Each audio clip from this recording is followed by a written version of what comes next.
Mesdames et messieurs, bonjour. Moi, je suis vraiment très heureuse de vous souhaiter la bienvenue ce matin dans les locaux de la Dépêche du Midi pour une session importante, essentielle, passionnante sur ce sujet de la fin de vie. Alors, selon une enquête IFOP menée par la mutuelle MGEN en 2020 et en 2021, il ressort que 92% des Français sont favorables aujourd'hui à une aide active à mourir. Vous le savez bien, si vous avez suivi l'actualité, à l'issue de près de 3 mois de débat, les quelques 180 participants à la Convention citoyenne se sont majoritairement prononcés en faveur d'une évolution de la loi pour une aide active à mourir. Concernant les modalités de cette aide à mourir, 72% se sont prononcés en faveur d'un suicide assisté, 66% en faveur d'une euthanasie. Certaines questions restent toutefois en suspens, notamment celle de la conscience des personnes en fin de vie. Petit rappel de contexte historique qui me semble important. Depuis 2016, la loi dite Claes-Leonetti permet d'aller jusqu'à une sédation profonde et continue de certains malades jusqu'à leur mort, sans pour autant permettre de provoquer activement leur décès ou de leur en donner les moyens. Alors, dans tous les cas, après les travaux de cette convention citoyenne sur la fin de vie qui se termineront le 19 mars, le porte-parole du gouvernement a indiqué que le président de la République esquissera d'ici la fin mars la suite à donner. La question des soins palliatifs, l'euthanasie, le suicide médicalement assisté, etc. Ces questions, on le voit bien, déchirent la France depuis de nombreuses années maintenant. Alors, la fin de vie sera-t-elle la grande réforme sociétale du quinquennat ou une simple évolution des dispositifs existants, notamment la loi Claes-Leonetti de 2016? Le débat n'est évidemment pas que médical, il est aussi éthique, il est sociétal, il est religieux. Un sujet sensible et majeur dont nous allons parler ce matin avec nos invités que je vais vous présenter dans un instant. Mais tout d'abord, j'aimerais céder la parole au président de la mutualité Occitanie, Bernard Cressin.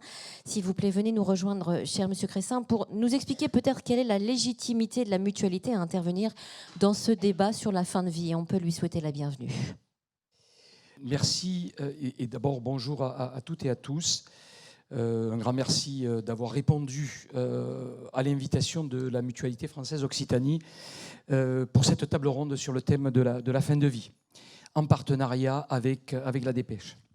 La Mutualité française que j'ai l'honneur de représenter sur le territoire, comme vous venez de le dire, le territoire de l'Occitanie rassemble 132 mutuelles sur la région. Ces mutuelles protègent de la petite enfance au grand âge plus de 3 200 000 personnes dans notre si belle région. Nous, mutualistes, nous sommes donc les acteurs d'une protection sociale solidaire au travers de notre activité de complémentaire santé. Je le rappelle parce que certaines polémiques sur le sujet qu'on aborde et sur notre activité de complémentaire santé ont pu défrayer certaines chroniques. Mais également l'accès aux soins pour tous, grâce à nos services de soins et d'accompagnement mutualistes. Dans la région, c'est plus de 500 structures qui accompagnent donc les habitants de la région. Mais la mutualité, c'est également un mouvement, et on le revendique, un mouvement social qui se veut être force de proposition auprès des pouvoirs publics. Ainsi, nous sommes au quotidien les acteurs engagés, innovants, pour faire évoluer notre système de santé, notre système de protection sociale, et ce, vers toujours plus de solidarité. Mais également un mouvement social ayant l'ambition de porter la voix de nos adhérents sur les sujets sociétaux qui traversent notre époque et la société, et ce, toujours dans une logique de progrès social, dans une logique de progrès au service de l'humain. Et comme vous venez de le citer, certaines de nos mutuelles ont interrogé à la fois les Français et à la fois leurs adhérents, et on voit que c'est un sujet de préoccupation, bien évidemment. Le débat ouvert actuellement sur la fin de vie est une préoccupation universelle, une préoccupation forte. Les chiffres que vous avez donnés en attestent, des Françaises et des Français aujourd'hui. Donc naturellement, c'est une préoccupation partagée par la mutualité, par les mutuelles, par leurs adhérents. C'est pourquoi nous avons souhaité mettre en lumière ce sujet difficile à aborder, quel que soit l'âge, la condition sociale, les convictions philosophiques et religieuses de chacun, car il touche à l'intime et à la conscience de chacun. Alors ce sujet de la fin de vie, vous l'avez évoqué, est-ce qu'il sera, est-ce qu'il va se convertir en grande réforme sociétale de ce quinquennat ou en simple évolution des dispositifs ou de la loi existante? Alors que la Convention citoyenne sur la fin de vie a commencé ses travaux au mois de décembre et est en train de les achever, les discussions se poursuivront bien évidemment avec les soignants et les parlementaires en vue d'une éventuelle loi d'ici la fin de l'année. Pour les mutualistes, mourir dans la dignité, c'est mettre le patient citoyen au cœur de la prise de décision et ses choix concernant sa fin de vie doivent être respectés. Au seuil de la mort, cette volonté peut évoluer, mais elle doit être à tout instant respectée. C'est donc bien de liberté individuelle dont il s'agit afin de permettre à chacun le choix de sa fin de vie. Aujourd'hui, quel que soit ce choix, le recours aux soins palliatifs, l'aide active à mourir, il n'est pas garanti partout, il n'est pas garanti pour tous. Face à de tels enjeux qui vont nécessiter l'engagement de nos assemblées républicaines, il faut mobiliser et faire participer nos concitoyens à la construction des choix futurs. Mais pour ce faire, il convient d'alimenter la réflexion de chacun avec des éléments, des témoignages de personnalités qualifiées qui, par leur engagement, leur expérience, permettent d'éclairer les débats par leurs paroles averties. C'est le cas de nos invités que je remercie par avance donc pour leur intervention ce matin. Donc Madame la députée, Madame Monique Iborra, qui est membre de la Commission des affaires sociales, Monsieur Pierre Juston, qui est administrateur de l'Association pour le droit à mourir dans la dignité et délégué pour la Haute-Garonne et le Gers, et puis le docteur Labelle, qui est à distance. On aurait aimé l'avoir avec nous ce matin, médecin hospitalier, ancien chef de clinique des hôpitaux de Paris. Il est l'auteur de l'ouvrage, comme c'est écrit là, Le médecin, la liberté et la mort, un récit d'expérience, d'enquête et de témoignage en faveur du respect de notre dernière liberté. Et je remercie également Nicolas Souveton, animateur, alors administrateur de notre fédération nationale, animateur de l'espace fédéral d'éthique de la Mutualité française, qui nous fait le plaisir de sa présence ce matin. Je nous souhaite une table ronde riche d'échanges et de réflexions constructives que mérite ce sujet sociétal très important pour nos concitoyens. Je vous remercie.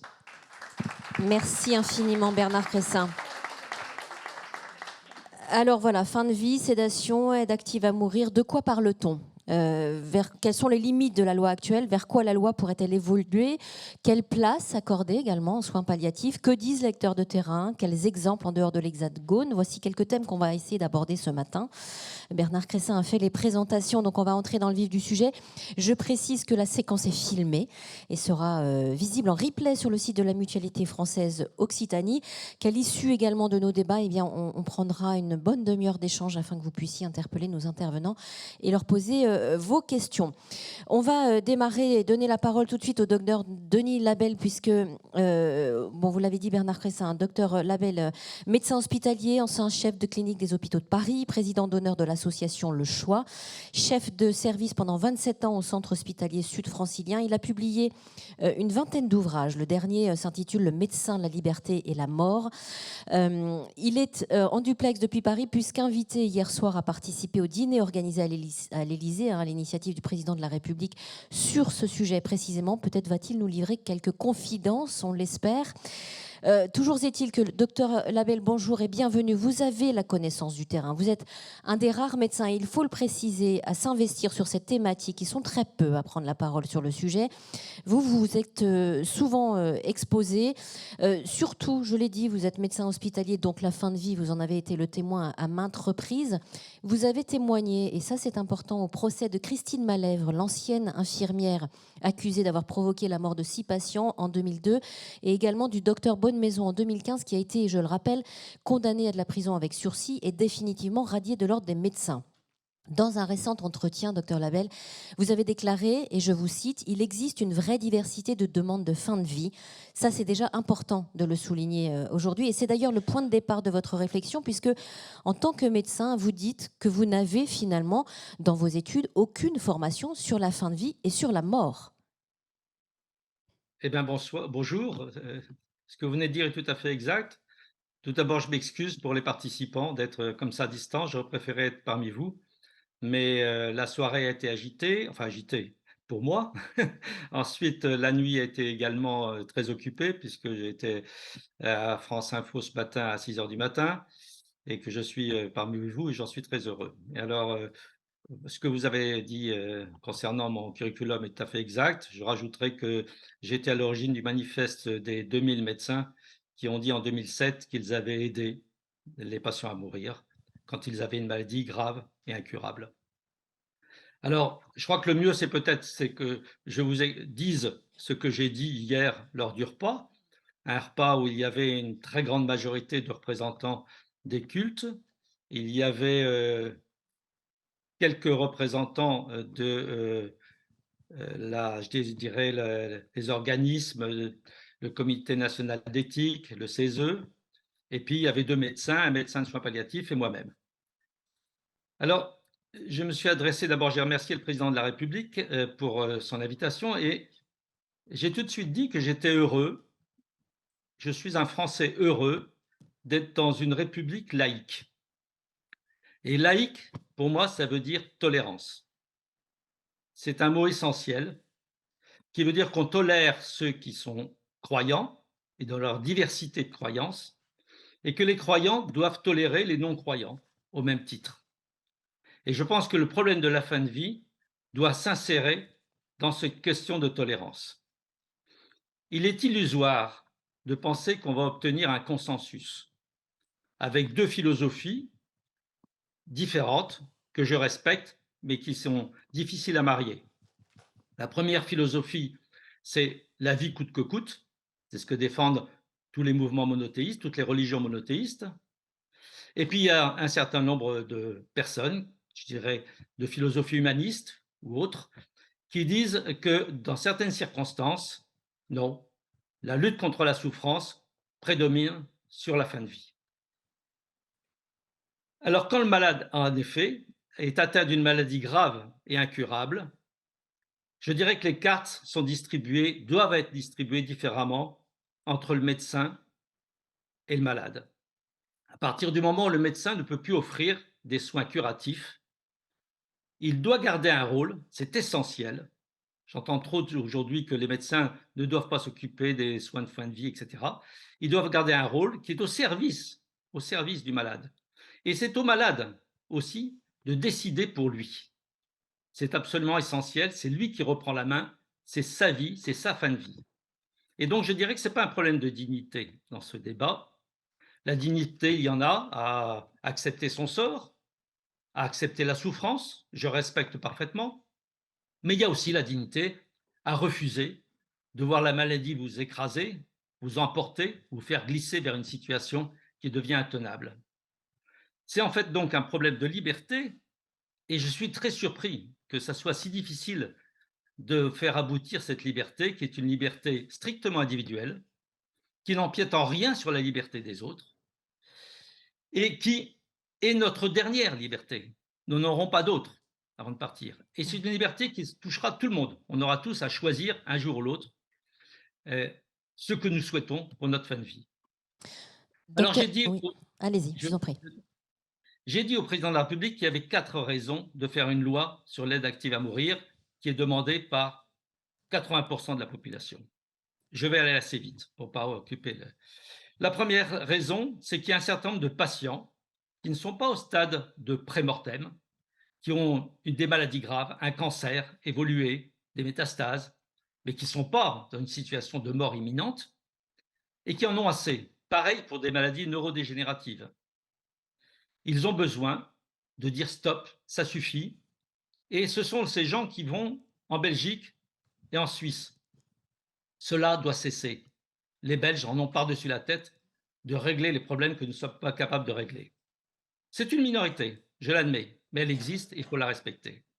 La deuxième raison, c'est que ça va dépénaliser l'attitude des médecins, en particulier dans le domaine de la sédation profonde et continue. Et ça, c'est un sujet qui n'est pas souvent abordé.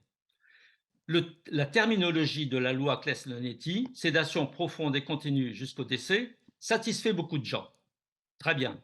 Sauf que lorsque je pose la question, est-ce que vous avez lu le texte d'application de la Haute Autorité de Santé? Alors là, la réponse est non. J'ai posé la question au président Hollande. Je lui ai dit, Monsieur le Président, vous avez parrainé cette loi, est-ce que vous avez lu ce texte? Et il a eu l'honnêteté de me dire non, je n'en ai pas eu le temps. Alors je lui ai expliqué ce qu'il y a dedans. Dedans, il y a un problème d'indication extrêmement restrictive, avec des douleurs qui doivent être intenses. Il faut vraiment souffrir comme une bête pour qu'on commence à s'intéresser à vous. Depuis quand? C'est pas dit. 8 jours, 15 jours, 3 semaines? Qui doit apprécier les phénomènes de souffrance? Le malade ou le médecin? Pas clair. Et enfin, et pour moi est inacceptable, c'est la modalité d'application qui fait appel à une déshydratation du corps. C'est totalement inutile. Ça ne se faisait absolument pas avant cette loi-là. Et la deuxième chose, c'est une sédation qu'on dit profonde et continue, mais elle n'est pas franchement continue, puisqu'elle doit être adaptée en fonction de la conscience des patients. Et c'est marqué dans le texte que si ça doit être à domicile, le médecin doit passer 2 fois par jour et en EHPAD 3 fois par jour. Vous voyez le médecin passer 3 fois par jour en EHPAD pour ajuster les doses? Il ne faut pas rêver, c'est inacceptable. Quant à l'idée que l'on peut réduire les phénomènes de soif en humectant la bouche du malade toutes les 2 heures, ce n'est pas raisonnable. Alors, il est absolument indispensable que cette loi soit modifiée dans son application. Troisième chose, c'est que la loi modifiera l'angoisse des malades. Beaucoup de patients n'utiliseront pas l'aide active à mourir, ne feront pas appel. Mais rien que de savoir qu'à la fin de leur vie, ils peuvent y faire appel, ça change leur point de vue. Et je l'ai vu des dizaines et des dizaines de fois. Vous savez, en Belgique, il y a 2,5% des gens qui demandent l'aide active à mourir. Mais 80% de la population, dans toutes les études qui ont été faites, demandent qu'on ne change pas la loi. Ce qui veut dire que cette loi désangoisse.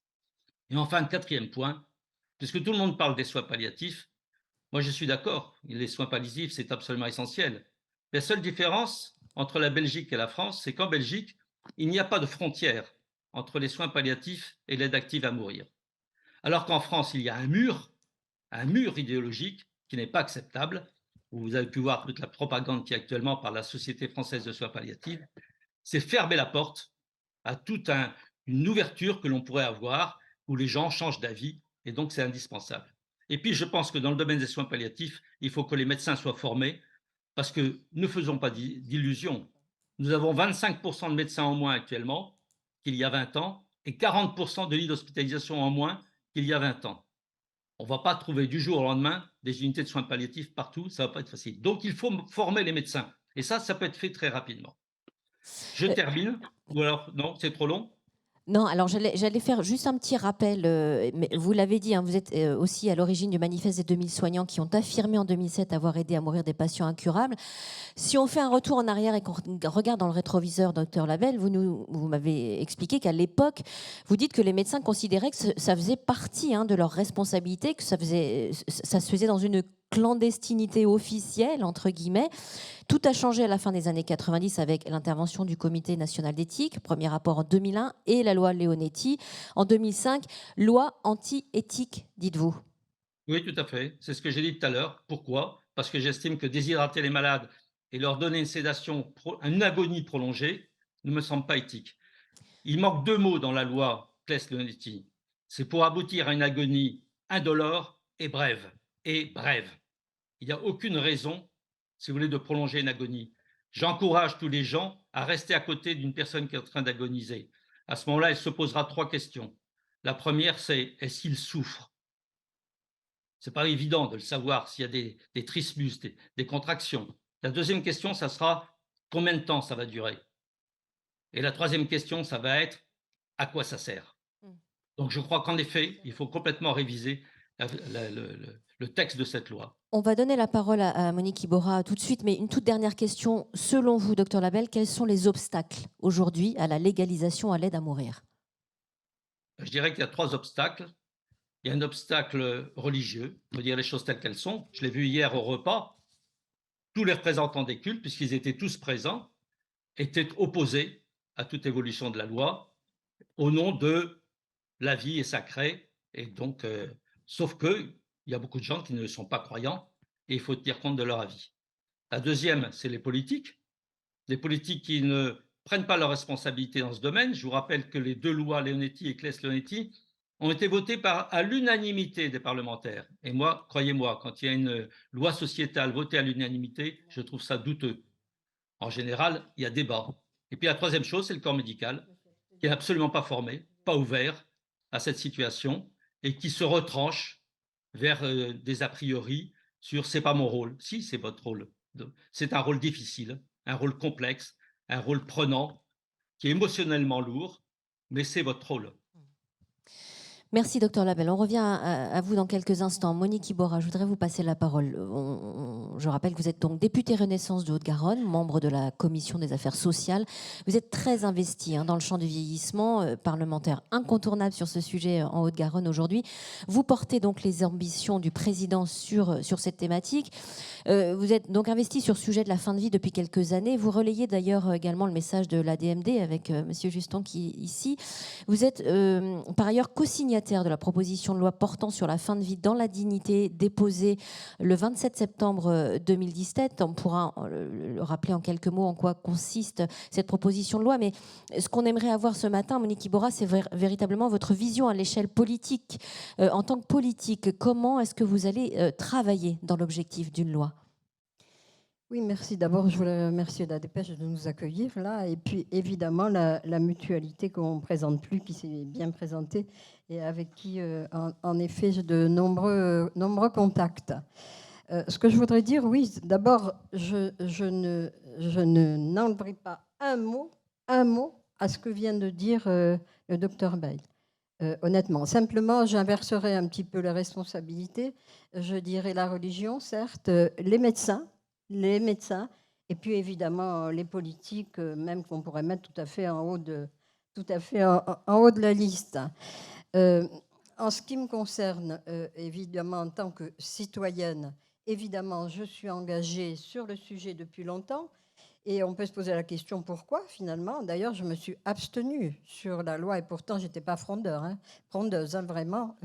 Je me suis abstenue sur la loi Claes-Leonetti, et je me suis battue pour dire, y compris au président de l'époque, que cette loi, certes, arrivait après une loi sociétale qui avait été largement discutée et qui avait donné beaucoup d'effervescence, c'est-à-dire le mariage pour tous, mais que ce n'était pas pour autant qu'il ne fallait pas aller jusqu'au bout de celle qu'on mettait en œuvre.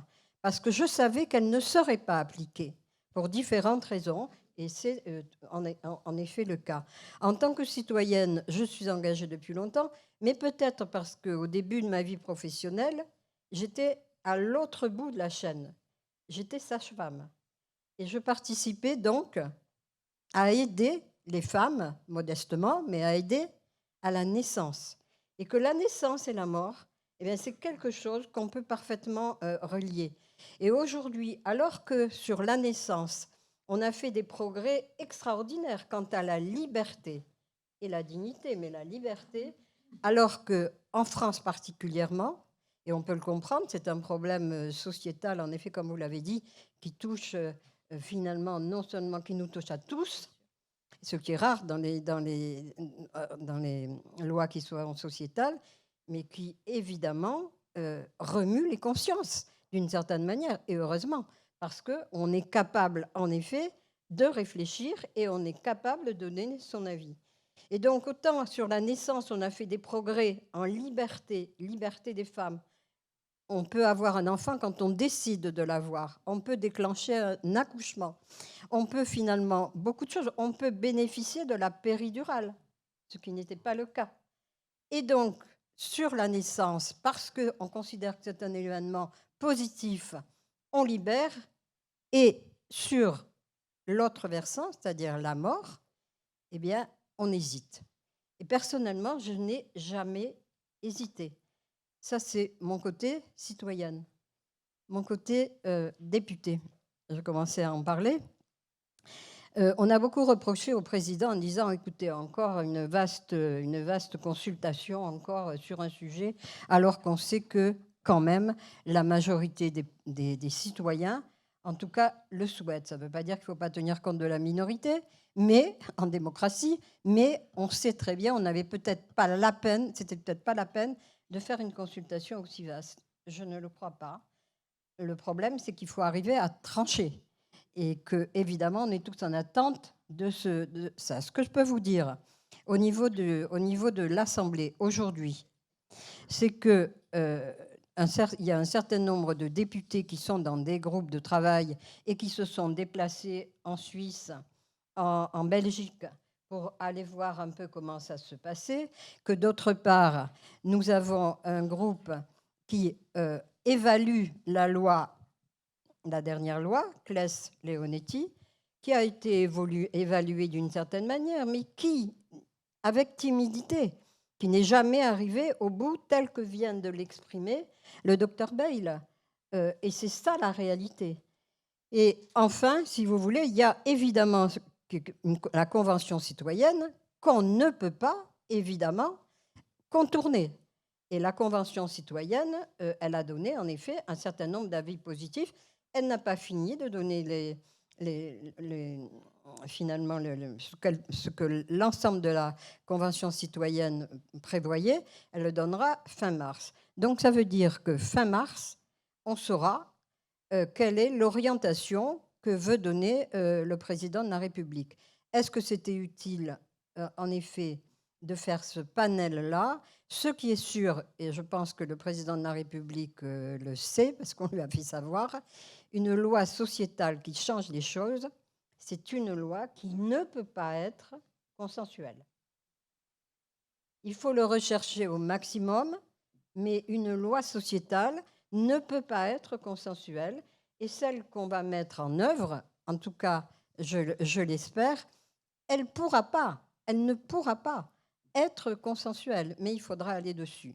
Quand vous voyez quand même qu'il y a un certain nombre de pays à côté des nôtres, ils sont peut-être encore plus religieux que, en tout cas de réputation, plus religieux que nous. Je pense à l'Espagne, je pense au Portugal, qui y sont arrivés.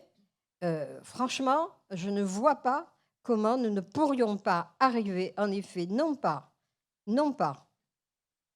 à comment dirais-je, mettre un certain nombre de rustines, excusez-moi, un certain nombre de rustines sur la loi actuelle et s'en contenter, parce que ce ne sera pas suffisant. Depuis 1986, il y a eu 6 lois en France sur la fin de vie. 6. Comprenez bien que 6 lois depuis 1986, ça veut bien dire qu'on ne veut jamais arriver au bout en France. Et là, je terminerai par ça, pour laisser mon collègue aussi s'exprimer. Je pense que ce qui est réellement important, c'est de ne pas céder. Là, moi, j'ai lu un peu tout ce qui existait sur le sujet. Je vois monter au niveau des soins palliatifs quand même un lobbying qui est contre la loi, qui est assez hypocrite, hein, d'ailleurs, parce que de quoi s'agit-il?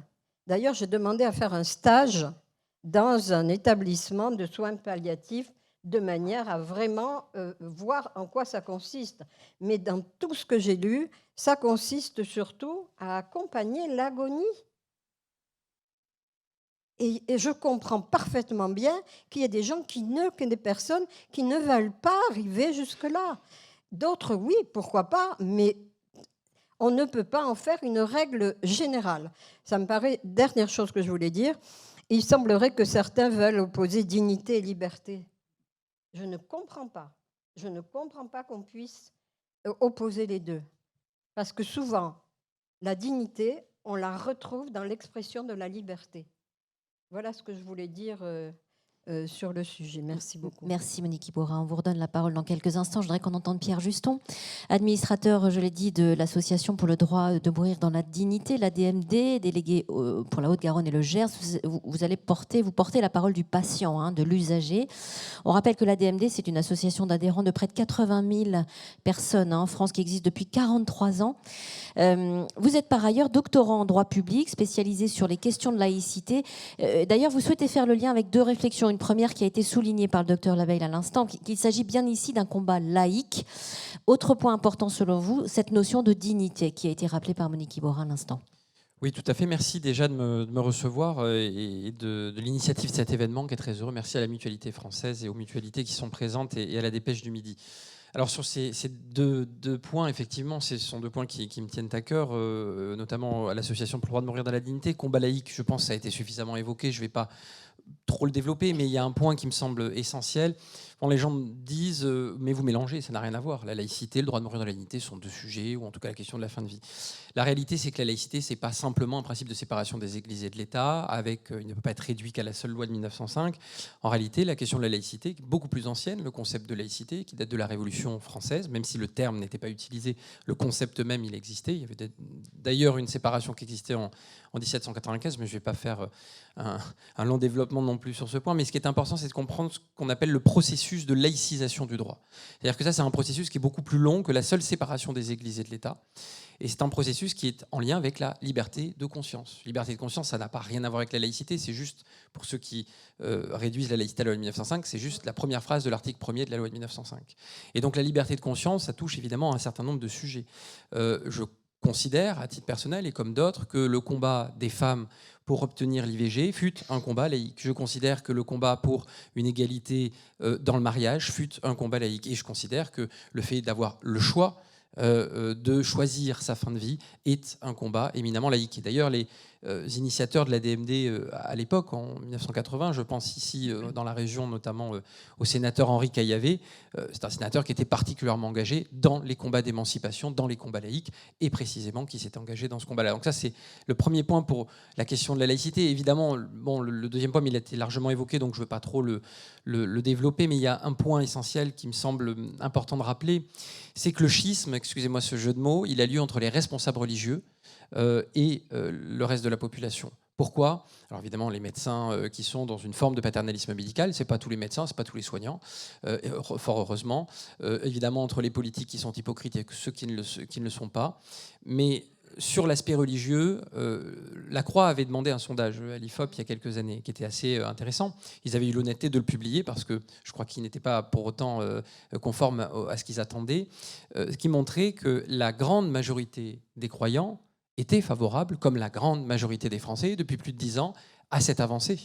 À la fois le développement des soins palliatifs pour l'accompagnement et à la fois l'accès à une aide active à mourir. Et les deux, je vais y revenir après, ne s'opposent pas. Et donc, le schisme qui existe, et merci au professeur Labaille pour son témoignage et pour tous les mots qu'il a prononcés, auxquels je ne retire rien, même si j'aurais une petite nuance sur la dignité et l'intérêt effectivement de ce sujet, à mon avis, parce qu'effectivement, au dîner qui avait lieu hier avec le président de la République, il l'a dit, tous les responsables religieux qui étaient présents étaient opposés. Pourtant, la majeure partie des croyants, de la majeure partie de toutes les religions, on va dire, importantes en France, sont favorables à cette avancée. Donc, il y a un schisme entre les deux. Et alors, sur la question de la dignité, moi, c'est une question qui me tient un peu à cœur. D'ailleurs, l'Association pour le droit de mourir dans la dignité s'appelle comme ça, et c'est pas pour rien. Le terme de dignité, il est souvent mal conceptualisé, mal envisagé et utilisé par les uns ou par les autres, parfois, dans le débat public, à tort et à travers. En réalité, c'est un concept qui est très complexe, la dignité, en droit notamment. C'est un concept qui a deux visages. Et si on oublie l'un de ces visages, à mon avis, on est dans un déséquilibre sur tout un tas de sujets, et notamment sur les sujets qui tiennent à la liberté de l'individu, et même des libertés collectives. Il y a un premier visage, qui est celui dont on parle ici quand on souhaite que l'aide active à mourir soit légalisée ou dépénalisée. C'est évidemment la dignité qui va être subjective. Ma dignité, je ne vais pas la fixer de la même manière dans les actions dans ma vie que d'autres gens qui vont fixer la dignité à un autre niveau. Évidemment, quand on parle de la mort, ça prend une proportion plus importante. Certaines personnes, moi, que j'ai en témoignage, qui m'appellent tous les jours, qui sont dans des situations parfois dramatiques, me disent « pour moi, c'est pas possible que je ne reconnaisse pas mes proches. Pour moi, c'est indigne qu'on on ne puisse pas, que je ne puisse plus faire certains gestes ou que je ne puisse plus faire certaines choses. Donc le niveau de dignité n'est pas mis au même niveau selon les individus. Puis il y a des personnes croyantes pour qui, par exemple, la dignité, c'est y compris de mourir en ressentant parfois, bon c'est assez rare, je pense, mais des souffrances parce que ça les connecte d'une certaine manière à leurs convictions. Voilà, la dignité, elle est très subjective. Et en même temps, il y a une forme de dignité objective qui encadre cette dignité subjective. C'est-à-dire qu'on ne fait pas non plus tout ce qu'on veut. Et il y a effectivement des critères. C'est ce qui fait qu'on défend une loi, comme l'a dit Denis Labaille, qui ne sera pas une loi qui permet à n'importe quelle personne, à n'importe quel âge, à un moment donné, de dire tiens, j'ai envie de mourir. Hop, le lundi, je vais voir le médecin, je vais demander une euthanasie, puis le mardi, je suis euthanasié. Non, ça ne marche pas comme ça. Bien évidemment, ça c'est la caricature qu'en font beaucoup d'opposants. La réalité, c'est qu'il y aura des conditions avec la question des maladies incurables, la question des souffrances inapaisables, etc. Mais j'ai été trop long. Mais voilà, sur le concept de dignité, c'est un point qui me semble important, de ne pas le réduire et de ne pas caricaturer. C'est à la fois les deux visages qu'il faut retenir. Point essentiel, évidemment. Question qui peut se poser à vous trois, alors que cette convention citoyenne donc, sur la fin de vie se penche sur une éventuelle évolution de cette loi Claes-Leonetti. On peut s'interroger aujourd'hui sur l'intérêt des directives anticipées. Est-ce qu'elles sont encore d'actualité ? Peut-être qu'on peut rappeler ce que sont les directives anticipées. On sait que si le dispositif est connu par une majorité de Français, seule une minorité les a pour l'instant rédigées. 19%, je crois, selon des plus de 50 ans, d'après une enquête assez récente. Pourquoi ? Pour quelles raisons, selon vous ? Mais déjà, il n'y en a pas la promotion qu'en est faite. Lorsqu'il y a eu la loi Claes-Leonetti, normalement, ça s'accompagnait de la promotion des directives anticipées. Bon. La promotion des directives anticipées, il y a eu un peu d'argent qui a été mis dessus, et puis en plus avec une erreur par ailleurs sur la publicité qui en était faite, et puis plus rien. Plus rien. Aujourd'hui, parmi ceux qui font la promotion des directives anticipées, il y a la DMD sur son budget propre. Tous les mois de juillet, les jeunes de l'association vont faire un tour dans plusieurs villes de France. On ne peut pas faire toutes les villes, mais c'est la 8e édition cette année qu'on va faire. Ça s'appelle l'ADMD Tour, où on va à la rencontre des Françaises et des Français dans les villes pour leur expliquer leurs droits et leurs devoirs en tant que patients, et surtout les encourager à rédiger leurs directives anticipées, les aider à rédiger leurs directives anticipées, puisque ça ne se fait pas comme ça, c'est compliqué, leur expliquer ce que sont les personnes de confiance. Et ça, c'est l'ADMD qui le fait, c'est pas l'État.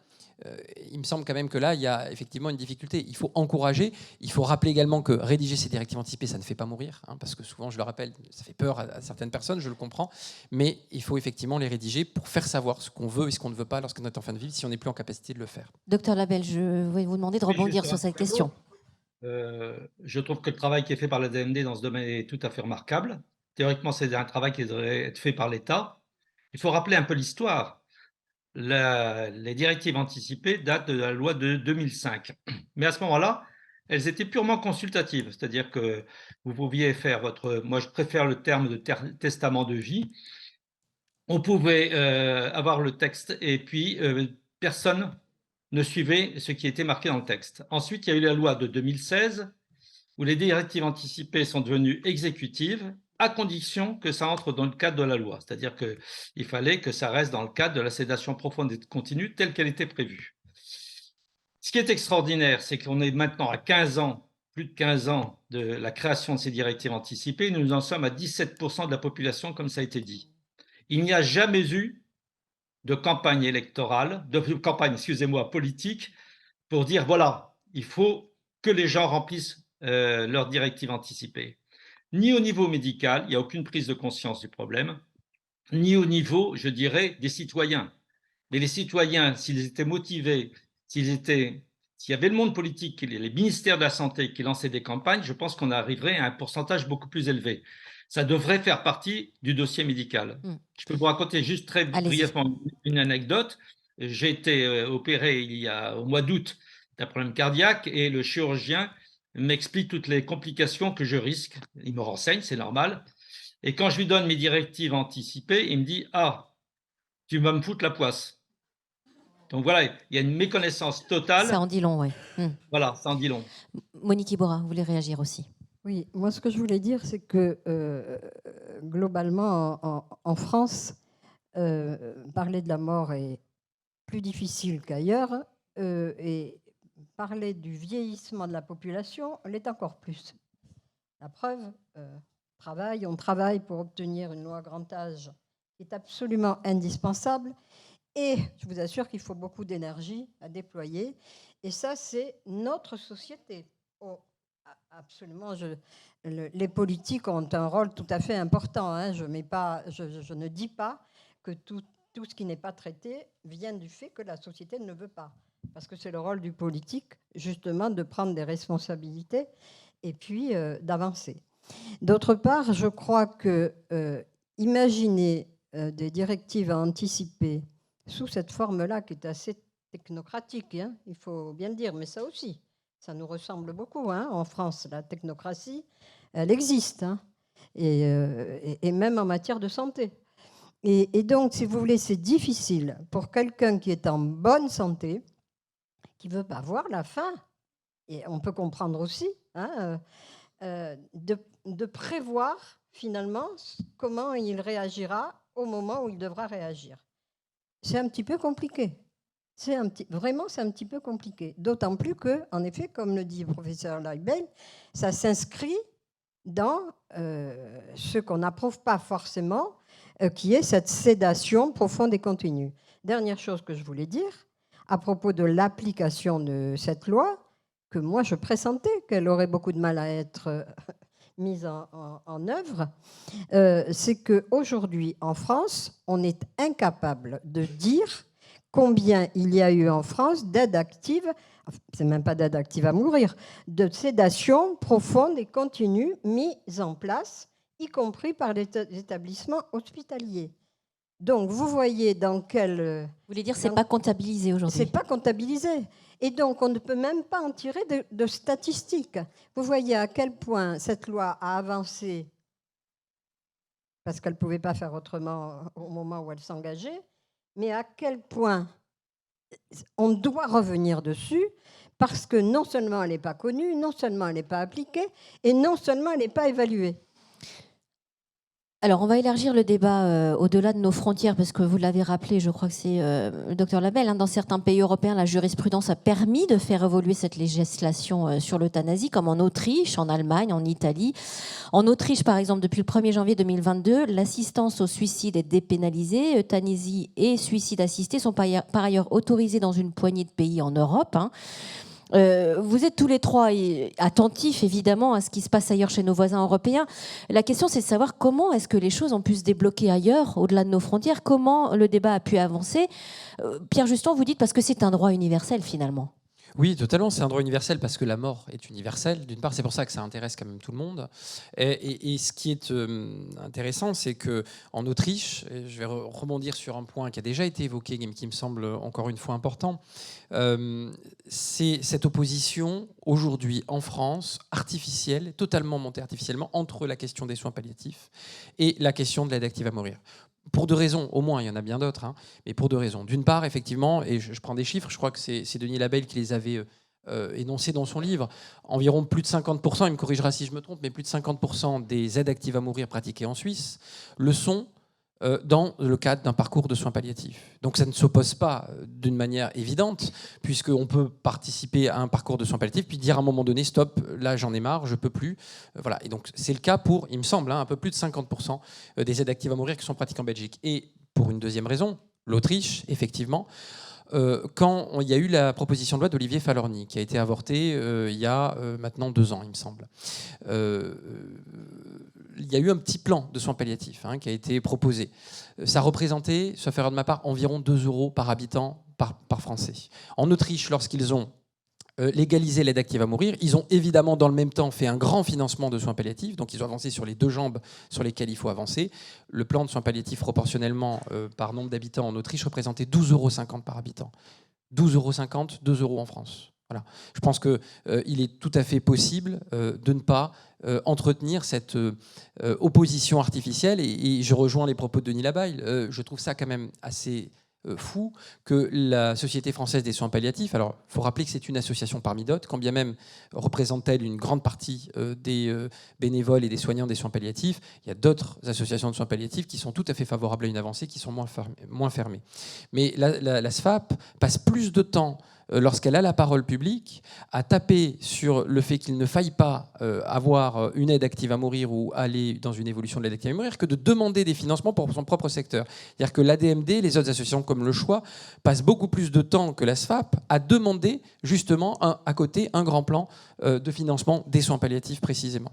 Donc je trouve ça dommageable et je pense que c'est vraiment l'un des points dans le débat sur lequel il faudra être vigilant, sur lequel le politique devrait être vigilant, d'arrêter cette opposition artificielle entre les deux parce qu'au contraire, ça va ensemble et ça marche ensemble. Monique Iborra, un petit mot et le docteur Lavelle ensuite. Oui, moi je veux dire, en effet, en Autriche, si dans notre pays, les soins palliatifs admettaient en effet d'aller plus loin et finalement d'être non seulement un accompagnement de l'agonie, mais tenir compte en effet de ce que veut la personne. Personne ne sera obligé d'en arriver là. Personne, évidemment, puisque c'est un libre choix. Mais ce libre choix doit être, en effet, reconnu. Aujourd'hui, tel que certaines organisations de soins palliatifs, ce qu'on entend le plus, d'ailleurs, ne sont pas là-dessus. Ça pose un souci. Et donc, en effet, il ne faudrait pas qu'on arrive à faire en sorte qu'il y ait un rapport de force qui se situe et qui s'entende entre des soins palliatifs qui refuseraient complètement le choix de la personne, en tout cas sur le plan juridique, c'est-à-dire qu'on aille plus loin que la loi que nous avons aujourd'hui, parce que, évidemment, on serait là dans un contexte qui dirait on oppose les uns et les autres, alors que le but, c'est en effet d'avoir des soins palliatifs et, je dis bien et, aller plus loin dans la loi telle qu'elle est prévue aujourd'hui et qui donc, sans interdire, en tout cas, ne permet pas des choses qui sont claires juridiquement et qui peuvent être choisies par le citoyen. C'est ça le problème que nous avons en France aujourd'hui dans le débat. C'est celui-là. Docteur Lavelle. Oui, je suis tout à fait d'accord avec ce qui vient d'être dit. Je voudrais juste rappeler, disons, quelques précisions. Par exemple, pourquoi l'Autriche, l'Allemagne et l'Italie ont réussi à faire avancer. L'idée, c'est qu'en fait, leur conseil constitutionnel est beaucoup plus démocratique que le nôtre. Il suffit que des associations saisissent le conseil constitutionnel dans ces pays-là pour que le sujet arrive ensuite devant le Parlement si le conseil constitutionnel donne son accord. En France, il faut qu'il y ait un procès, il faut qu'il y ait un accord du juge, il faut que ça passe en cour de cassation et c'est seulement après que ça apparaisse en conseil constitutionnel. C'est extrêmement compliqué. La deuxième chose que je voulais dire, c'est que malheureusement, je n'ai pas compris personnellement pourquoi le projet de loi Falorni qui a été proposé à l'Assemblée nationale le 8 avril 2021 n'a pas été suivi d'un véritable débat. Or, j'étais très surpris que cet article 1er du projet Falorni qui ouvre l'aide active à mourir a été suivi d'un standing ovation. Les députés qui étaient extrêmement nombreux se sont levés et ont applaudi.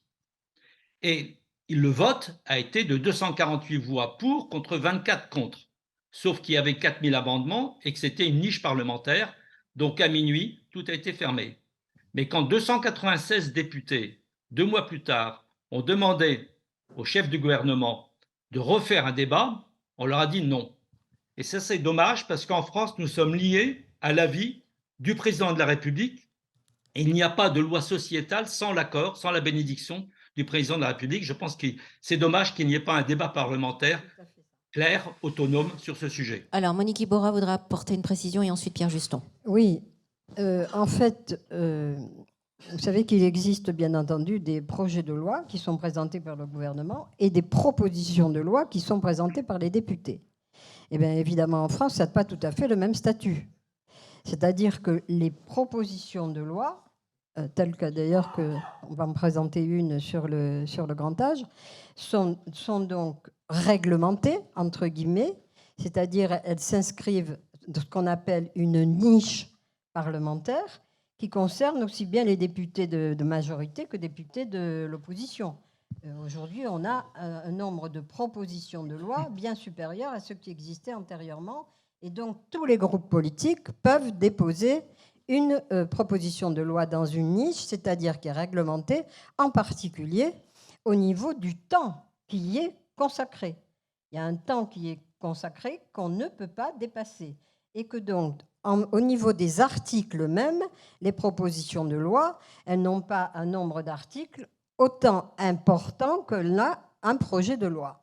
Donc, la loi Falorni, qui était à l'époque donc dans l'opposition, notre majorité s'est associée avec la loi Falorni pour tenter de faire passer en effet au moins l'article 1, l'article 1er, qui était de dire, oui, on doit aller plus loin et, sur la possibilité d'avoir une aide active à mourir. Donc, la proposition de loi a été inscrite, ça c'est de notre ressort, ce n'est pas du ressort de la présidente de la République, il n'a rien à voir là-dedans. Elle a été inscrite à l'Assemblée, nous en avons discuté. Comme vous pouvez le voir dans ce qui se passe aujourd'hui au niveau de la retraite, les oppositions, essentiellement, je dois les citer parce que c'est quand même ça, un certain nombre de députés d'opposition LR, de la droite, ont mis en place, parce qu'ils n'y étaient pas d'accord, et ils ont le droit de ne pas être d'accord, un certain nombre d'amendements qui a fait qu'en effet, on a passé l'article 1er qui a été voté, l'article 1er a été voté, mais on n'a pas pu aller jusqu'au bout de la loi, pourtant qui comprenait peu d'articles, et que donc ça s'est arrêté là. En effet, on est intervenu au niveau de l'exécutif, au niveau du gouvernement, au niveau du président de la République, parce que le président de la République, il n'est pas tout seul, il y a un gouvernement aussi. C'est l'exécutif. Et donc, en disant, d'abord, nous, ce qu'on défendait, c'est un projet de loi. On n'avait jamais défendu uniquement la proposition de loi. On défendait ça. Et le président a dit, je vous entends, mais je pense qu'aujourd'hui, il voulait faire ce qu'il a mis en place. Je n'ai pas suffisamment d'éléments pour en faire un projet de loi. Il nous a promis qu'il reviendrait dessus, qu'il mettrait en place, il ne nous a pas promis le projet de loi, il nous a promis le fait qu'il faisait ce qu'il a fait. Non, madame, c'était pas nous. On va vous donner la parole dans la salle, oui, mais on va juste c'était pas poursuivre. pour nous faire prendre patience, c'était pour nous dire, personnellement, comme président de la République, et d'ailleurs le gouvernement, ils n'étaient pas non plus complètement d'accord tous, je veux une consultation beaucoup plus large, c'est ce qu'il a mis en place. Avec la Convention citoyenne. Pierre Juston, on a entendu donc Monique Iborra à l'instant. Comment vous, la DMD, vous travaillez avec les parlementaires ? Comment ça avance ? On sait que vous êtes une association de lobby idéologique sur cette cause, mais vous m'avez dit que c'est un lobby qui n'a rien à gagner.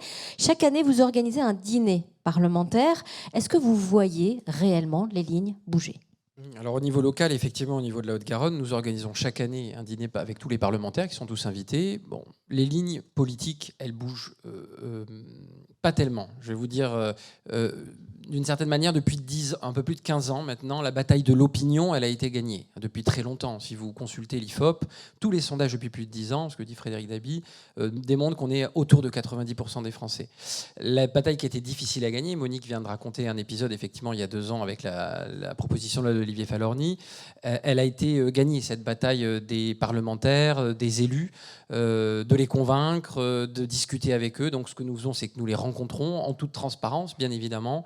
Nous organisons donc ce dîner en Haute-Garonne, en tout cas moi, en tant que délégué de la DMD de la Haute-Garonne, avec tous les parlementaires. Je remarque que les parlementaires qui ne viennent pas, en l'occurrence ici, ce sont les 2 sénateurs LR. Et effectivement, Monique Iborra en parlait, ceux qui avaient bloqué la loi. Et j'en reviens à ce point-là qui me semble important, c'est que ce sont des parlementaires plutôt de droite. Encore une fois, on va trouver des contre-exemples, mais plutôt de droite, et qui sont plus ou moins liés, pour les quelques parlementaires qui avaient fait tous ces milliers d'amendements pour bloquer la proposition de loi, très liés, et je le dis, ils me feront un procès s'ils le souhaitent, au lobby catholique en France, et au lobby catholique des responsables religieux catholiques, pas des croyants. C'est une réalité. Monsieur Le Fur, par exemple, qui est un bloqueur sur ces sujets-là, est très lié au lobby catholique. Il va à l'église en face, qui est l'église des parlementaires. On pourrait en parler sans difficulté. Enfin, en tout cas, moi, je n'ai pas de difficulté à en parler. Et donc, au niveau de ce que nous faisons tant au niveau local qu'au niveau national, on rencontre les parlementaires, on rencontre les groupes de parlementaires, sans sectarisme politique, je le dis, parce que c'est une question, et ça démontre cette deuxième chose-là, c'est une question qui transcende les sensibilités politiques. Je me souviens que lors de la proposition de loi d'Olivier Falorni, là j'ai dit qu'il y avait essentiellement des parlementaires de droite qui étaient contre, mais je me souviens de Marine Brenier, qui à l'époque était une députée LR, qui avait signé une tribune, qui avait énormément travaillé, Maxime Minot, qui est toujours parlementaire des LR, qui est tout à fait favorable.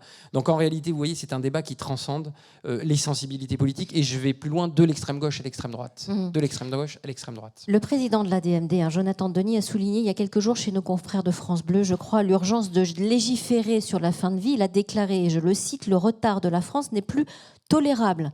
Comment faire entendre cela? C'est une question que je vous pose à tous les trois. Très, très brièvement, puisqu'il a effectivement tout dit là-dessus, parce que moi, en tant que délégué de l'ADMD, tous les jours, j'ai des gens qui m'appellent, qui sont dans des situations compliquées, soit une maladie Charcot, soit d'autres types de maladies, et qui, quand on est à Toulouse, ont plus de difficultés que les militants, par exemple, dans les Ardennes, qui peuvent traverser la frontière peut-être plus facilement, ne vivent pas pendant un an en Espagne, parce que certes, en Espagne, la loi est passée, mais c'est beaucoup plus complexe que ça en termes d'application. Et puis, il y a, pour les étrangers, la possibilité, effectivement, de bénéficier d'une aide active à mourir en Espagne, mais seulement si on vit en Espagne depuis un an. Quand on vous apprend que vous avez plus que 6 mois à vivre parce que vous avez une maladie très grave et très importante, vous ne pouvez pas. Et puis quand vous n'avez pas d'argent, vous ne pouvez pas aller en Suisse, parce qu'en Suisse, effectivement, il y a une possibilité. Mais voilà. Et donc, je voudrais terminer là-dessus. Pourquoi c'est un combat laïque et républicain? Parce qu'aujourd'hui, l'état de fait actuel, c'est que ça nie la liberté de choix, liberté de conscience, je l'ai dit, ça nie l'égalité entre les citoyens face à la mort, et la fraternité, parce que je considère que quand on laisse des personnes dans les agonies dans lesquelles on les laisse pour des raisons de principe religieuses, eh bien, c'est pas très fraternel. Docteur Labelle. Oui, je voudrais juste te dire une chose. Je pense qu'il va y avoir une loi. Le problème, c'est qu'il n'y ait pas seulement un intitulé de loi, comme pour la loi Claes-Leonetti, mais qui est vraiment un état d'esprit de la loi. Et je pense qu'il est absolument fondamental, compte tenu de l'expérience de la loi Claes-Leonetti, qu'il y ait un groupe de contrôle de l'application de la loi qui ne soit pas seulement la Société française de soins palliatifs. Il faudra qu'il y ait des parlementaires, des gens de la Convention, les associations, etc. Ça sera fondamental. Sinon, on repart pour un tour. Monique Iborra. Oui, ce que je voulais dire, moi, par rapport au message que notre majorité, qui est très largement favorable à la loi, je vous le dis tout de suite, le message que nous faisons passer donc à l'exécutif, c'est qu'en effet, cette loi est absolument nécessaire, que pour moi, c'est une loi de liberté, évidemment, de liberté. C'est une loi d'égalité, puisque les citoyens aujourd'hui ne sont pas ceux qui peuvent aller, ceux qui peuvent avoir les possibilités financières de passer les frontières, et peuvent en bénéficier. Et puis c'est une loi, au-delà de solidarité, je crois que c'est une loi d'humanité. Et que donc, on ne peut pas en France, indépendamment du fait que d'autres à côté, en Europe, ont avancé, on n'est pas là pour faire de la concurrence, mais on ne pourrait pas, en France, tel qu'on imagine les Français, admettre aujourd'hui que, on puisse céder à finalement ce qui pourrait être une minorité. La majorité des Français le souhaitent. Alors là, je suis complètement d'accord avec ce que dit le docteur Labelle. Vous savez que, monsieur le professeur, a priori, les députés sont chargés de contrôler l'action du gouvernement et l'action des lois. Comptez sur nous, parce qu'on s'est déjà organisé, pour en effet peser de toutes nos forces sur le contrôle de cette loi, s'il doit y en avoir. D'ailleurs, d'abord, d'intervenir sur le contenu de la loi. Sur le contenu de la loi. Et comptez sur nous pour faire en sorte, en effet, que si elle est votée, elle soit appliquée.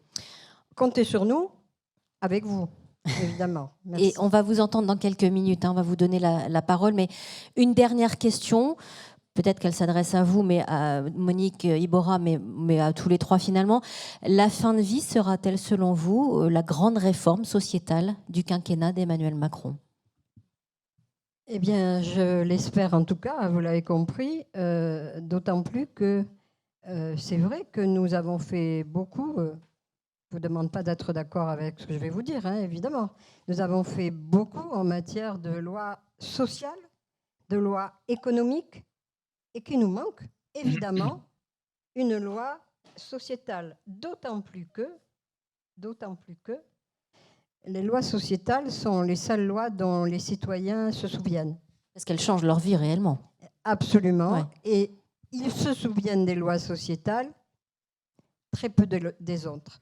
Donc, notre intérêt même d'élus ferait qu'en effet, il nous faudrait, parce que ça nous manque, une loi sociétale Sur la fin de vie. sur la fin de vie. Et j'ajouterais, parce que moi, je ne m'arrêterai pas là, une loi sociétale aussi sur le grand âge. Parce qu'elle est nécessaire. Et elle ne peut pas se traiter de la même façon. Pierre Juston. Je serai moins politique que Monique Iborra, mais je vais dire la même chose qu'elle, je l'espère également. Et d'une certaine manière, c'est ce qu'a dit Claire Toury quand elle a fait les déclarations, quand il y a eu les premiers résultats de la Convention citoyenne, hein, qui ne sont pas totalement définitifs puisqu'on attend la fin, mais que la balle est dans le camp aujourd'hui du gouvernement pour un projet de loi, pour une proposition de loi. La balle est toujours dans le camp des parlementaires quand le président de l'Assemblée nationale accepte de la mettre à l'ordre du jour, mais ou s'il y a une niche parlementaire. Mais la balle aujourd'hui est dans le camp à la fin de cette convention citoyenne, de ces travaux. On n'en a pas parlé non plus, mais des travaux de la commission d'Éric Orsena sur les mots sur la fin de vie qui devraient se terminer également. Une fois qu'on a consulté, je rappelle que c'est la 3e consultation citoyenne qui existe sur le sujet, que maintenant notre association a 43 ans, comme vous l'avez rappelé. Donc c'est pas un sujet qu'on découvre. Peut-être beaucoup de gens le découvrent, mais c'est un sujet qu'on ne découvre pas et qui, encore une fois, on l'a dit, est universel parce qu'il touche toutes les Françaises et tous les Français. Je suis désolé de vous l'apprendre ici, s'il y a certains qui ne le savent pas, mais oui, on va tous être touchés par la mort. Voilà. Et donc on va tous mourir. Et c'est assez paradoxal parce que finalement, c'est la seule chose que l'on peut, d'une certaine manière, anticiper dans la vie. Et je voudrais terminer sur cette note un peu d'espoir. C'est un peu la seule certitude qu'on peut avoir. Moi, je n'ai pas de certitude sur mon choix en fin de vie. Hein. Je ne sais pas si je suis confronté à la maladie. Effectivement, peut-être que je ferai un autre choix que ce que j'ai écrit dans mes directives anticipées, si je suis toujours en capacité de le dire. Il faut, à mon avis, pas avoir de certitude et être très, très humble par rapport à ces situations. Mais pour autant, la seule certitude qu'on ait, c'est quand même qu'on va mourir. Enfin, je suis désolé, encore une fois, si je l'apprends à des gens ici. Mais on a le temps. Moi, je vais mourir le plus tard possible. Le plus tard possible, comme dirait l'autre. Mais c'est important, et donc je vais finir sur cette touche d'espoir. Quand on sait qu'on va mourir et qu'on traite un peu du sujet philosophiquement, intellectuellement, je crois qu'on vit mieux. On ne règle jamais totalement la question, ce serait illusoire de le penser. Mais quand on a réfléchi à cette question un petit peu, je pense qu'on vit mieux dans la vie. Donc c'est même une loi qui peut avoir des effets bénéfiques sur le moral de la population. Complètement. Docteur Labelle. Oui, juste un mot.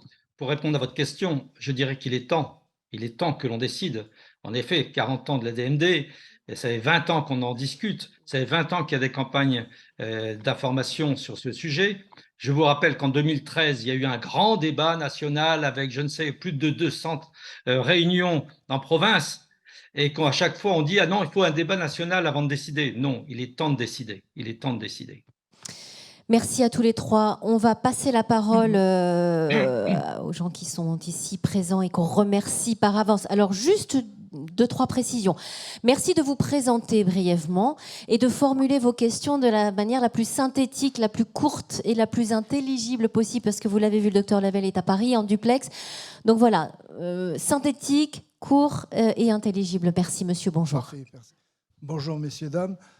Je suis donc adhérent de la DMD, mais non pas dans la Haute-Garonne, mais dans les Pyrénées-Orientales.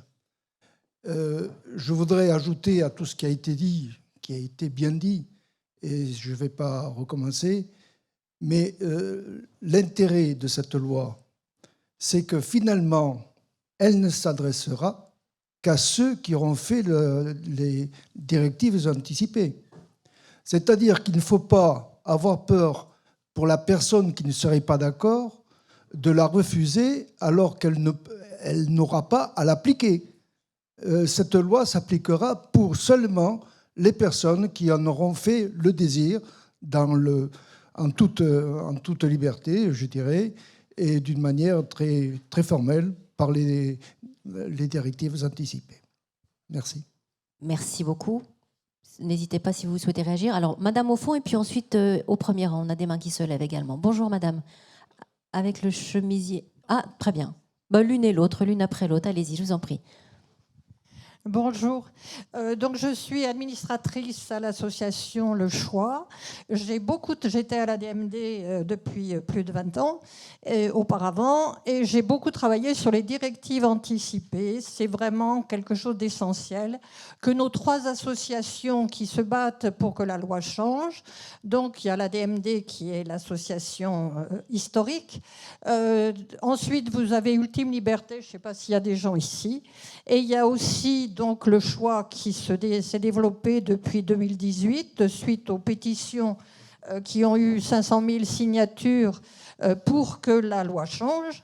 Et donc on regrette énormément que les médecins n'aient pas pris la peine d'en parler avec leurs patients.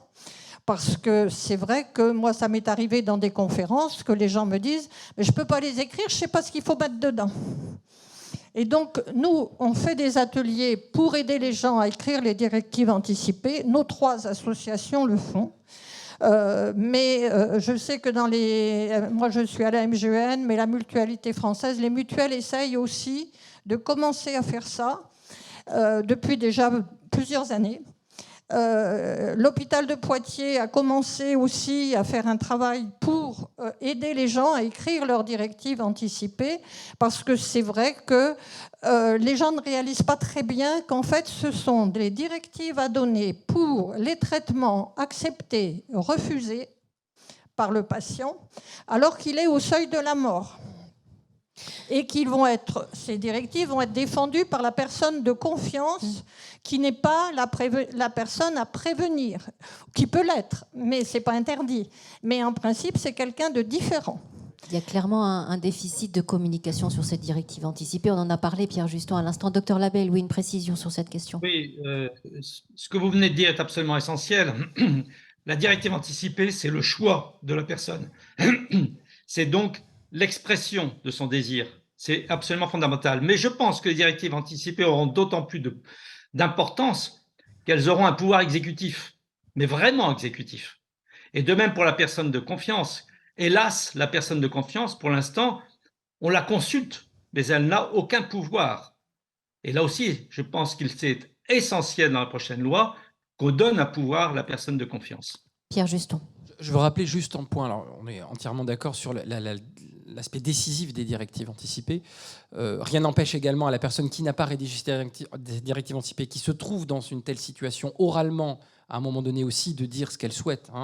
Faut le rappeler aussi. Mais il vaut mieux, dans tous les cas, pour tout le monde, rédiger ces directives anticipées, bien évidemment. Mais je voudrais rappeler un point, si nous demandons tous ici une loi de liberté de conscience, parce que j'entends trop souvent des soignants, notamment de la SFAP, appuyer sur le fait qu'on va forcer les soignants et les médecins, pour certains d'entre eux, à faire un geste qu'ils ne veulent pas faire. Je rappelle simplement, là en tant que juriste, que tout soignant a une clause de conscience générale. Premier point. Et donc, il n'est pas contraint de faire un geste qu'il ne souhaite pas faire, sauf dans des dispositifs ou des cas très particuliers, s'il faut sauver la vie de la personne, ce qui serait un peu absurde dans le cas de cette situation. Deuxième élément, nous demandons par ailleurs, en tout cas c'est la proposition de la DMD, mais je pense qu'on est tous raccords sur ce point-là, qu'il y ait une autre clause de conscience qui soit calquée sur celle de l'IVG. Ces 2 combats sont quand même très en lien, qui permettent effectivement aux soignants de dire « je peux faire jouer ma clause de conscience », parce qu'on ne va pas demander une loi de liberté pour le patient, qui aujourd'hui n'est absolument pas consacrée, le patient n'a aucune liberté en fin de vie, et imposer aux médecins de pratiquer un geste. Par contre, le médecin sera dans l'obligation d'envoyer un de ses confrères, s'il ne veut pas le faire, comme pour l'IVG, qui peut le faire. Et à mon avis, ça c'est un point décisif aussi qu'il faut rappeler, parce que j'entends beaucoup de contre-vérités sur la question. Oui, Monique Iborra. Excusez-moi, oui, je vais insister sur ce qui vient d'être dit, évidemment. Les médecins dont on a besoin. Il ne s'agit pas, en effet, d'écarter les médecins. Simplement, il ne faut pas leur donner le pouvoir absolu qui ferait qui passerait au-dessus du choix de la personne. Donc c'est une situation un peu compliquée. Et en effet, déjà, la formation et l'organisation même, à la fois au niveau des soins palliatifs, mais au niveau aussi, puisque vous savez qu'il existe aussi des lits dans les cliniques privées ou dans les hôpitaux qui sont des lits de soins palliatifs, mais qui ne sont pas forcément des unités de soins palliatifs. Ça demande là une prise en charge et un contrôle, entre guillemets, aussi, de ce qui s'y fait. Et d'autre part, les directives anticipées, à mon avis, on a intérêt à travailler dessus pour simplifier, pour faire comprendre. Parce que c'est un peu compliqué. Déjà, c'est un peu compliqué ce que je disais tout à l'heure, de se projeter dans une situation dans laquelle on n'est pas. Et d'autre part, en effet, de respecter la clause de conscience, qui est une clause de conscience qui existe et qui va continuer d'exister, qui doit s'appliquer en effet non pas seulement aux médecins, mais aux soignants d'une manière générale, mais qui a un corollaire, c'est-à-dire une obligation à ce moment-là, y compris dans les secteurs, et on n'a pas parlé du domicile, parce qu'il faut aussi des équipes mobiles pour intervenir à domicile, décider en effet que dans une unité de soins palliatifs ou dans un service de lits palliatifs, il faut qu'il y ait des personnes médicales, un médecin et des paramédicaux qui, eux, sont OK pour le faire si un certain nombre de ceux qui en sont responsables ne veulent pas le faire. Parce qu'il ne suffira pas de dire, en effet, on a une clause de conscience, mais si tous les médecins et les soignants dans les unités de soins palliatifs ne veulent pas le faire, ça ne se fera pas. Donc vous voyez que ça demande, au-delà de la loi ne règle jamais tout, hein, il faut bien le savoir, au-delà de la loi, un suivi sur l'opérationnalité et l'application de la loi qui permet à tout le monde de se retrouver, mais qui ne perd pas l'obligation de la loi.